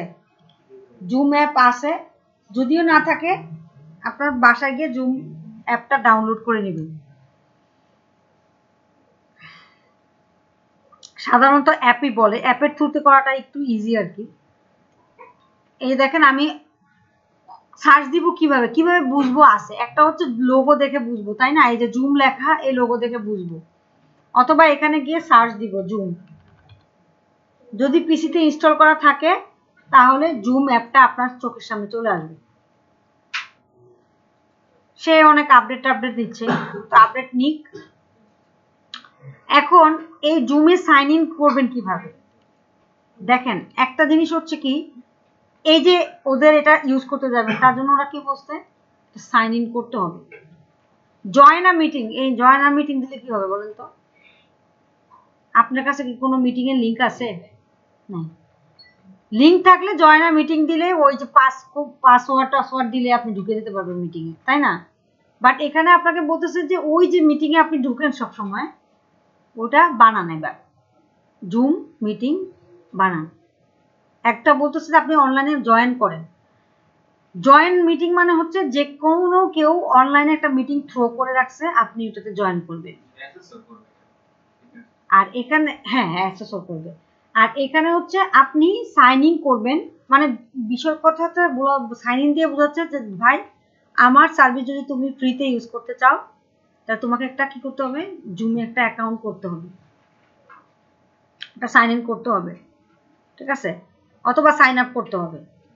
সাইন আপ করা মানে কি, লগ ইন করা কি বলেন? সাইন আপ করা কি? সাইন আপ করা মানে কি? করি রেজিস্ট্রেশন করা। রেজিস্ট্রেশন করা, সাইন আপ মিন্স রেজিস্ট্রেশন করা, আর সাইন ইন মিন অলরেডি আপনি রেজিস্টার্ড, সেখানে আপনি কি করতেছেন, সাইন ইন হচ্ছেন, ঢুকতেছেন। বুঝতে পারছেন? লগ ইন মানে কি একই, সাইন ইন লগ ইন একই, কিন্তু লগ আউট মানে কি বের হয়ে যাওয়া, ঠিক আছে? তাহলে সাইন আপ মিন্স আপনাকে দেখেন আপনাদের পিছনে দুইটা জিনিস আছে, একটা হচ্ছে কি সাইন আপ আর একটা হচ্ছে sign in. Sign in sign up. আপনার পিসি যে আপনি কোনো জীবনে কোনোদিন জুমে কোনো অ্যাকাউন্ট তৈরি করে নাই, রেজিস্টারই করে নাই, আপনি যদি আপনার ইমেল অ্যাড্রেস দেন ঢুকতে পারবেন? হবে? কখনো কোনোদিন রেজিস্ট্রেশনই করেন নাই, পরীক্ষার দিন প্রথম আপনি জুম নিয়ে আলোচনা করতেছেন, তাহলে কি সাইন ইনে যদি ক্লিক করেন দিলেন, আপনার বলছে যারা কি বলছে, enter your email, enter your password, যতই পাসওয়ার্ড দেন যতই ইমেল অ্যাড্রেস দেন ঢুকতে পারবেন যদি না কি আপনি সাইন ইন করে আগে রেজিস্ট্রেশন করে থাকেন। এক গাধা দিতেই আছে দিতেই আছে দিতেই আছে, এক গাধা দিতেই আছে, কেমনে হবে? একটা ফেসবুকে প্রতিদিন লগ ইন করতেছে, তাহলে ফেসবুকে যা করতেছেন, আপনার ফেসবুকে কোনো অ্যাকাউন্টই নাই, আপনি খালি লগ ইন দিতেছেন, একটার পর একটা পাসওয়ার্ড দিতেছেন, হবে? আগে তো ক্রিয়েট করতে হবে, আপনাকে আগে রেজিস্ট্রেশন করতে হবে, ঠিক আছে? তো এখন এই রেজিস্ট্রেশন এখন বলতেছে ওরা যে আমি ধরুন আমার কোনো পাসওয়ার্ড আমি কোনো রেজিস্ট্রেশন করিই নাই কোনোদিন, এই অবস্থা যদি থাকে আপনি দুইভাবে সাইন ইন করতে পারবেন। এক, আপনাকে সাইন আপ করে সাইন ইন করতে হবে। এখন আবার সাইন ইন করতে যাবো একটা গুগল ফর্ম, একটা পরীক্ষার জন্য জুমে, তার চেয়ে বরং আপনি কি করতে পারেন, or sign in with Google, অর্থাৎ গুগলে আপনার অলরেডি অ্যাকাউন্ট আছে, সেই অ্যাকাউন্টের থ্রুতে আপনি সাইন ইন করতে পারেন। কিন্তু এই যে গুগলের থ্রুতে আপনি অ্যাকাউন্ট ঢুকবেন তার আগে আপনাকে কি করতে হবে, গুগলে ঢুকতে হবে না? আপনি গুগল থেকে লগ আউট হয়ে গেছেন, সবকিছু থেকে লগ আউট হয়ে গেছেন, তারপরে আবার আপনি ঢুকতে চাচ্ছেন, হবে না। কিন্তু দেখেন আমি যখন বলছি সাইন ইন উইথ গুগল তখন ওরা বলতেছে যে ভাই তুমি তো তোমার অনেকগুলো অ্যাকাউন্ট আছে, যেমন আমি এখানে যদি আপনি যান দেখবেন যে রকিবের অ্যাকাউন্ট আছে, আমার অ্যাকাউন্ট আছে, সবার অ্যাকাউন্ট আছে, কোন অ্যাকাউন্টের থ্রুতে তুমি ঢুকতে চাচ্ছ সেটা দেখাইতে হবে, আপনাকে চিনে দিতে হবে। আপনি দিলেন যে আমার ইমেল অ্যাড্রেসের থ্রুতেই তুমি ঢুকো, যেহেতু অলরেডি আমার জিমেইলে লগ ইন করা আছে সেহেতু আমাকে অন্য আর কোনো কিছু চাচ্ছে না, কন্টিনিউ করে দিচ্ছে। তাহলে আপনাদের ক্ষেত্রে এটা হতে পারে, কখন হতে পারে, আপনি আগেই যখন গুগল ফর্ম করছেন তার জন্য আপনি অলরেডি জিমেইলে ঢুকে গেছেন তখনই আপনাকে সে ঢুকতে দিবে। খেয়াল রাখেন আপনি সব কিছু থেকে লগ আউট হয়ে গেছেন, এরপরে আপনি আবার জিমেইলের থ্রুতে ঢুকতে যাচ্ছেন, আপনি পারবেন না। ওকে, তো গেল এখানে সে জিমেইলে ঢুকলো, এটা কিন্তু অফলাইন দেখাচ্ছে, এটা অফলাইন, অর্থাৎ কি অফলাইন মিন্স কোনো একটা সফটওয়্যারের থ্রুতে দেখাচ্ছে। অনলাইনেরটা কিন্তু রয়ে গেছে, এই যে অনলাইনেরটা কিন্তু এখনো ঢুকি নাই, এই যে অনলাইনটা এখনো সাইন ইন অবস্থায় আছে, এই তুমি সাইন ইন হও এই অবস্থায় আছে, অনলাইনে কিন্তু ঢুকি নাই, কিন্তু আমার অনলাইন কিন্তু নিচে, হ্যাঁ এটা কিন্তু ইন্টার কানেক্টেড, এটা হচ্ছে আমার অফলাইন। আমি অনলাইন কেটেই দিই, আপনারা নাহলে আবার কনফিউজ হয়ে যাবেন।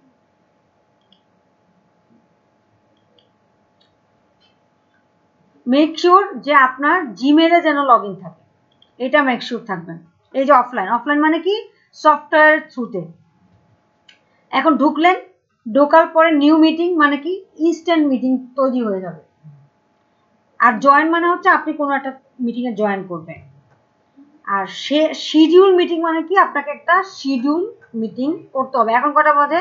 6:57 বাজে। আপনাকে মিটিং করতে হবে ধরেন আজকে রাত 8টা। তাহলে আপনি কিভাবে মিটিং করবেন? শিডিউল মিটিংয়ে ক্লিক করলেন, মিটিং করে এখানে টপিকের নাম টাম অনেক কিছুই থাকতে পারে। আপনি অ্যাসেসমেন্ট দিয়ে দিবেন যে অ্যাসেসমেন্ট পারপাসের জন্য মিটিং তৈরি করতে চান, বা নর্মাল টপিক যা আছে তাই রাখবেন। আজকে কয়টায় বলছি, তাহলে ডেট ঠিক করলেন, আজকে টাইম বললেন যে আজকে 8টায়। অনেক সময় এই 8:30 বা এরকম বলে দিবে, এমন একটা টাইম বলে দিবে যে লেখা যাচ্ছে না। হ্যাঁ, তো লেখা দেওয়ার চেষ্টা করবেন, আর নাহলে নর্মালি যা আছে তাই দিয়ে দিবেন। অনেক সময় লেখা যায়, এখানে গিয়ে মনে হয় কোথাও এক জায়গায় লেখা যায়, ধরেন 9:15 দিল, এটাও আছে দেখা যাচ্ছে, যাই হোক থাকলে তো ভালো। এখন বললো যে 9:15 থেকে আধা ঘন্টার জন্য একটা মিটিং হবে, বা 1 ঘন্টার জন্য মিটিং হবে। 9:15 থেকে 1 ঘন্টা কত? 10:15। তাহলে আপনাকে ওইভাবে বলতে হবে, বলে দিবে যে 1 ঘন্টার জন্য একটা শিডিউল মিটিং করো, এতটার সময় 1 ঘন্টার জন্য একটা শিডিউল মিটিং করো, বাংলায় বলবে। তো বাংলায় আপনারা এটা তৈরি করে দিবেন। আচ্ছা, এবার আসেন time zone. OMSK standard time, আমাদের স্ট্যান্ডার্ড টাইম কত হবে বলেন তো? ঢাকা দেখেন, এই জিএমটি আকারে বলেন, বলেন আমাদের কত হবে? জিএমটি কত আমরা বলেন? জানেন না? কিভাবে ভার্সিটিতে চান্স পাবেন কিভাবে? হ্যাঁ, এটা যদি এগুলো জানতে হবে। জিএমটি +6 বাংলাদেশের জন্য স্ট্যান্ডার্ড টাইম, জিএমটি +6, এটা কিন্তু খুবই ইম্পর্টেন্ট। এটা আসে প্রায় গ্রিনিচ মান সময় অনুযায়ী বাংলাদেশ কততমতে আছে, জিএমটি +6, আস্তানা ঢাকা বের করে দিতে হবে। আপনি এখানে বসে জুম মিটিং তৈরি করতেছেন, দিয়া রাখছেন ইউএসএ 9টা, বুঝছেন আমাদের রাত 3টা-4টা, বা কালকের কোনো একটা টাইম হবে। আপনাকে ঢাকার জিএমটি, আমরা ঢাকাকে বুঝি হচ্ছে জিএমটি +6 দিয়ে, বা বাংলাদেশকেই বুঝি জিএমটি +6 দিয়ে। যেমন ধরেন আমাদের শ্রীলঙ্কা কত আছে, আপনি এখানে দেখবেন যে এই যে কাঠমান্ডু আছে, নেপাল আছে, জিএমটি প্লাস আমাদের, ওরা আমাদের থেকে কতটুকু আগে, আমরা +6-এ আছি, ওরা আছে জিএমটি +5, মানে আমাদের থেকে 15 মিনিট পিছিয়ে আছে ওরা, কাঠমান্ডু। ঠিক আছে, তাই না? বাংলাদেশে এখন যদি হয় 6টা, ওদের ওখানে বাজতেছে কটা? 6:45। বুঝতেছে? এটাকে বুঝায়। আবার আপনি যদি ইউএসএ ক্ষেত্রে যান, আরো বাড়বে জিএমটি, ওদের কত জানি +6 জানি কত। এই যে ইউএসএ কানাডা দেখছেন জিএমটি -5, আমাদের ঠিক মানে 5 ঘন্টা পিছিয়ে আছে আমাদের দেশ থেকে। -5, 5 ঘন্টা পিছিয়েও নাই, -5 মানে অনেক পিছানো। বুঝতে পারছেন? তো বাংলাদেশি বুঝেন জিএমটি +6, এটা খুবই ইম্পর্টেন্ট। এটা তারা দেখবে, না হয় তারা বলবে আর কি যে আপনাকে এটা ঠিক করে দিতে হবে, জিএমটি +6 দিতে হবে। আস্তানা ঢাকা আসবে। আচ্ছা, অ্যাটেন্ডি কে হবে আপনার এই মিটিং এ? অ্যাটেন্ডি কে হবে? আপনার কলিগ, আপনার ফ্রেন্ডরা অ্যাটেন্ড কে হতে পারে? নো, এখানে অ্যাটেন্ডি হবে অ্যাসেসর নিজে, অ্যাসেসর হবে। কিন্তু এটা আপনাকে এখানে দিতে হয় না, এটা আপনাকে দিতে হয় না। আপনি বুঝে রাখেন যে অ্যাটেন্ডিস মানে বোঝাচ্ছে যদি শিক্ষক তৈরি করে তাহলে স্টুডেন্টরা হচ্ছে কি অ্যাটেন্ডিং, আর যদি আপনি যেহেতু তৈরি করতেছেন সেক্ষেত্রে ওই দিন শুধু অ্যাসেসর। আচ্ছা, এরপরে আর পাসকোড এন্ড কিচ্ছু দেওয়া দরকার নাই, এগুলো নর্মালি জেনারেল অটোমেটিক হবে, যে পাসকোডও অটোমেটিক হবে। বাট এখানে একটা জিনিস বলে দেয়, সেটা হচ্ছে গুগল ক্যালেন্ডার ইউজ করতে হবে। ক্যালেন্ডার, গুগল ক্যালেন্ডার মানে গুগলের ক্যালেন্ডারে এটা সেভ হয়ে থাকবে যে আপনি এতটা সময় একটা মিটিং কল করছেন। গুগল ক্যালেন্ডার দিয়ে দিবেন, বাস কাহিনী শেষ। এটা করতে দেয় 20 মিনিট, লাগে হলো 5 মিনিট। ঠিক আছে, সেভ করে দিবেন। সেভ করে দিলেন, এরপর দেখেন আপনার জুম মিটিং এর ঠিক পাশে, মানে আপনার যে জুম আপনি লগ ইন হয়েছেন, জুম অ্যাপে যে লগ ইন হয়েছেন তার ঠিক পাশে দেখেন এই যে প্রিয়াঙ্কা জুম মিটিং টুডে 9:15 থেকে 10:15 পর্যন্ত একটা মিটিং কল করা হয়েছে। এখন 3 ডটস আছে, এখানে আবার 9 ডটস খুঁজেন না, বুঝে বুঝা এই 9 ডটস খুঁজেন কিছু। ঠিক আছে, 3 ডটস আছে, এখানে গিয়ে কপি ইনভাইটেশন, কপি ইনভাইটেশনে ক্লিক করবেন, ইনভাইটেশনটা কপি হয়ে যাবে। এরপরে স্টার্ট মিটিং। স্টার্ট মিটিং মানে কি, আপনি মিটিং খুলে বসে থাকবেন। ঠিক আছে, মিটিংটা খুলে বসে থাকবেন। আর আপনার কপি ইনভাইটেশনকে এখন এসএসআরকে তো জানাইতে হবে আপনি মিটিং করছেন, বসে থাকলে তো হবে না, তাকে ইনভাইটেশন করতে হবে। আপনার টিচার জুম মিটিং খুলে বসে আছে, আপনি জানলেন না, তাহলে কেমনে হবে? জানাইতে হবে, তার জন্য কি করতে হবে? মেল করতে হবে। মেল করবেন কিসে? জিমেলে গিয়ে মেল করে দিবেন।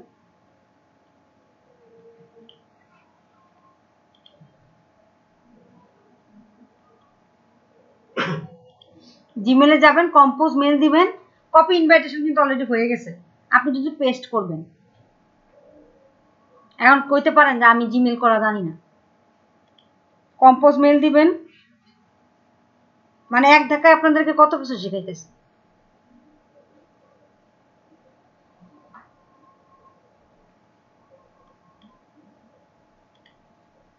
এই যে কম্পোজ মেল, এখানে কাকে দিবেন?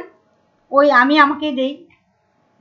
ঠিক আছে, আর এখানে সাবজেক্টে অবশ্যই সাবজেক্ট, নো সাবজেক্ট, কোনো সাবজেক্ট ছাড়া কোনো মেল করবেন না, কখনোই না। জুম মিটিং, আপনি প্রফেসরকে মেল করতেছেন, সাবজেক্ট নাই, নো সাবজেক্ট, হবে না, আপনার এই মিটিং সে নেবে না। একটা হাই দিলেন অ্যাসেসরকে, দিয়ে পেস্ট করে দিলেন, দেখছেন? এরপর রিগার্ডস টিগার্স দিয়ে দেন। এটা হচ্ছে প্রফেশনাল ওয়ে, রিগার্ডস প্রিয়াঙ্কা, বা আপনার নামটা শুধু একটা নাম দিয়ে দিন। তাহলে কি বুঝালো? এটা এসে পড়ছে, এটাকে একটু সরাই দিই। এই যে আমার মিটিং ওপেন হইতেছে, বুঝছেন, অনেক কিছু কইতাছে। হ্যাঁ, যে গুগল ফর্ম, আর এখানে কি দিবেন? জুম মিটিং সাবজেক্টে। আচ্ছা দেখেন এখানে কি দিচ্ছি, তাহলে আমার কি হলো? প্রিয়াঙ্কা দত্তমা হিসেবে আমার অ্যাসেসরের মেল অ্যাড্রেস দিলেন, সাবজেক্ট দিলেন, আর সে আপনাকে একটা জুম মিটিং এর জন্য ইনভাইট করতেছে, সেন্ড করে দিলেন। তাহলে এটা সেন্ড হয়ে গেল। আর ওর কাছে যখন সেন্ড হয়ে গেছে, ইন দ্য মিন টাইম আপনি কি করবেন? মিটিং খুলে বসে থাকবেন। কেন? কাজ আছে, দেখাচ্ছি কাজ কি। এই যে দেখেন আমি আমাকে মেল করছি না, এখানে আমার কাছে মেল চলে আসে। মেলটা কিরকম আসে দেখে নেন, এরকম একটা মেল আসে। উনি কি করবে? এই লিঙ্কটাতে ক্লিক করবে, সাথে সাথে আপনার মিটিংয়ে চলে যাবে। আপনার মিটিংয়ে চলে যাবে। আপনি মিটিং খুলে এখানে বসে আছেন, এখানে এসে আপনাকে যেটা করতে হবে, উনি ঢুকবে, আপনার চেহারা এবং ওনার চেহারা যাতে দেখা যায় সেই ব্যবস্থা করতে হবে। দুইটা জিনিস হতে পারে, ভিডিও হতে পারে। ও অনেক সময় বলে যে ভিডিওটা অন করেন, আপনাকে আমি দেখতে চাই, সুন্দরী হলে তাই করবো। ঠিক আছে, আর অথবা আপনাকে বলবে আপনার স্ক্রিনটা শেয়ার করেন, আপনার স্ক্রিনটা শেয়ার করেন। আপনারা নিচে জুম মিটিংয়ে বিভিন্ন সময় ক্লাস করছেন, স্যারেরা স্ক্রিন শেয়ার করছে। এখন আপনাকে পারতে হবে এই স্ক্রিন শেয়ারিংটা, পারেন কিনা। তখন আপনি কি করবেন? শেয়ার ক্লিক করবেন। শেয়ার করে এখন কি আপনার কি এখানে দেখেন অনেক অপশন আসতেছে, যে আপনি কি ইন্টার স্ক্রিন দিবেন, নাকি শুধু স্ক্রিন দিবেন, নাকি আপনারা দেখা যাবে কোনো এক চিপায় আর আপনার স্ক্রিন দেখা যাবে কোনো এক চিপায়। এটা দিবেন, কোনটা দিবেন আপনি সেটা অনুযায়ী। ধরেন আমি বলতেছি যে না, আমি শুধু স্ক্রিন চাচ্ছি, তাহলে ও ওই স্ক্রিনটা আপনার কাছে শেয়ার করবে। এই যে শেয়ার দিলাম। এখন জুম মিটিংয়ে আমার ওই লিঙ্কে যে যে জয়েন করবে সে সবাই এই স্ক্রিনটা দেখতে পাবে। বুঝতে পারছেন? এইটুকুই কাজ। কি? যে স্ক্রিন শেয়ার করা, স্ক্রিন শেয়ার করা। অথবা কোনো জায়গায় বলে যে ভিডিওতে দুজন মানুষ যেন আপনাকে সে দেখতে পারে, সে আপনাকে দেখতে পারে, এইটাই। এটা চায় অনেক সময়। আবার বলে যে ঠিক আছে মিটিং সেন্ড করছেন, ওকে ওকে শেষ, ডিপেন্ড করে তার টাইম, তার বাসায় যাওয়ার সময়ের উপর। ওয়েবক্যাম লাগবে না, ওই আপনি স্ক্রিন শেয়ার করবেন, মানে মিটিং আপনি তৈরি করে মিটিং করে বসে থাকবেন। আর অনেক সময় অনেক খারাপ অ্যাসেসর থাকে যে ঠিক আছে আমাকে একটা স্ক্রিন শেয়ার করে দেখাও, আপনি স্ক্রিন শেয়ার করে দিবেন।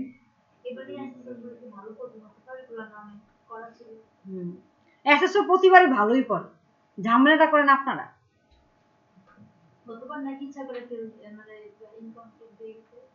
ইচ্ছা করে দেয় না, ওরা তো আপনাদের সাথে ক্লাস করছে, দেখছেন তো কি পরিমাণ গাধা।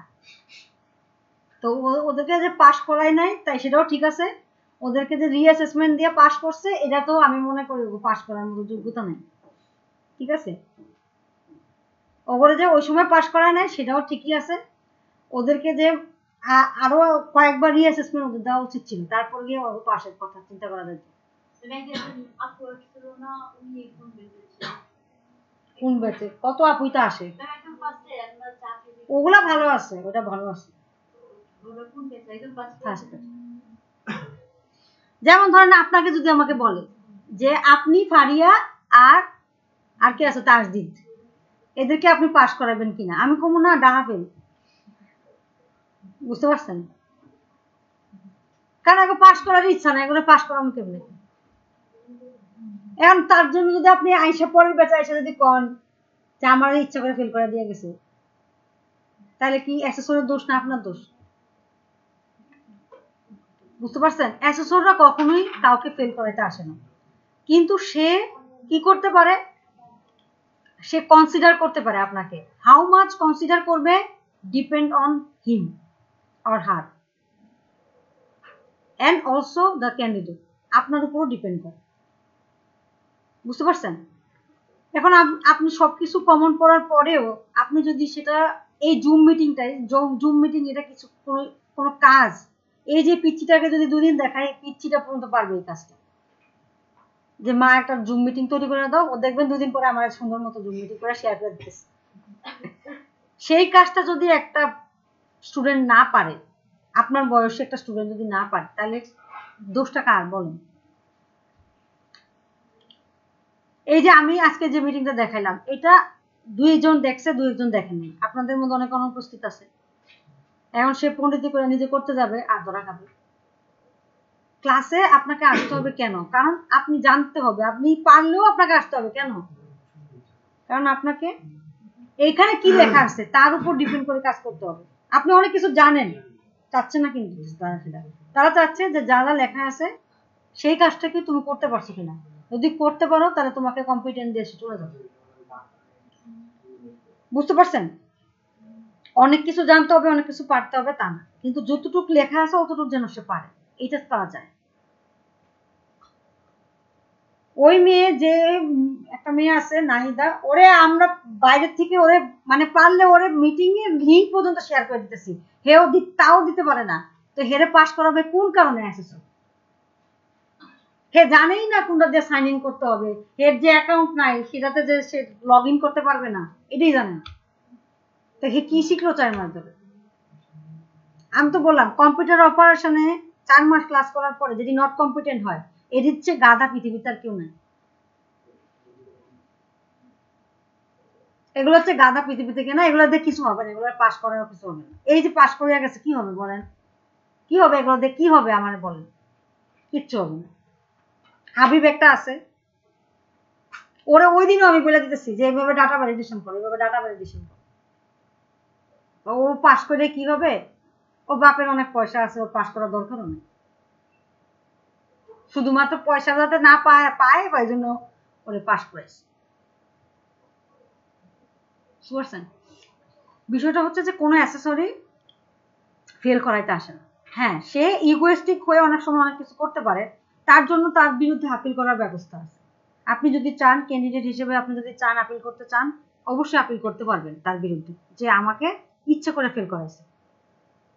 কিন্তু আমরা এই অ্যাসেসরদের বিরুদ্ধে আপিল করতে চাইছিলাম, পরে আমি চিন্তা করলাম যে গাধা গোবর স্টুডেন্ট আমার, এগুলাই কোনো একটা ভুল করছে, নাহলে কেন ফেল করাবে?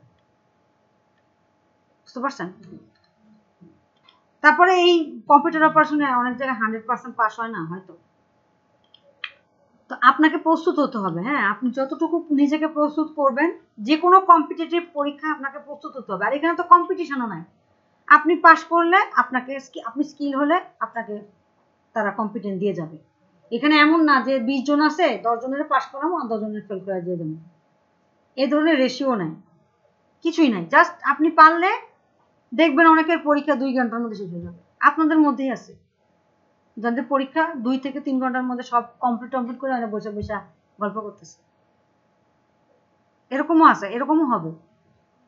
কেন করতে পারবে তারা? তারাও দেখা গেছে যে আগে কোনোদিন ধরেও নেই, পিসি ধরছে হয়তো বা কিছু কিছু, কিন্তু এখানে কারণ টেকনিকটা বুঝতে হবে আপনাকে। পুরা পরীক্ষার একটা টেকনিক আছে, এই টেকনিকটা যদি আপনি বুঝতে পারেন তাইলে আপনি পাস করতে পারবেন, এবং আপনাকে আটকানোর কোনো সুযোগও নাই তার কাছে।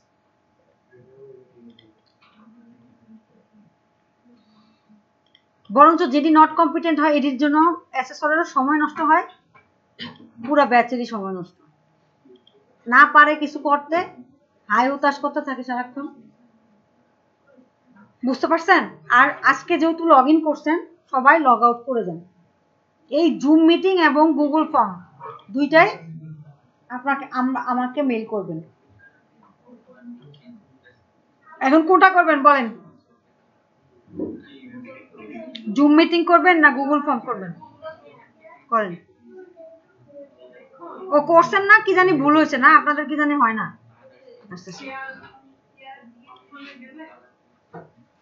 আসি।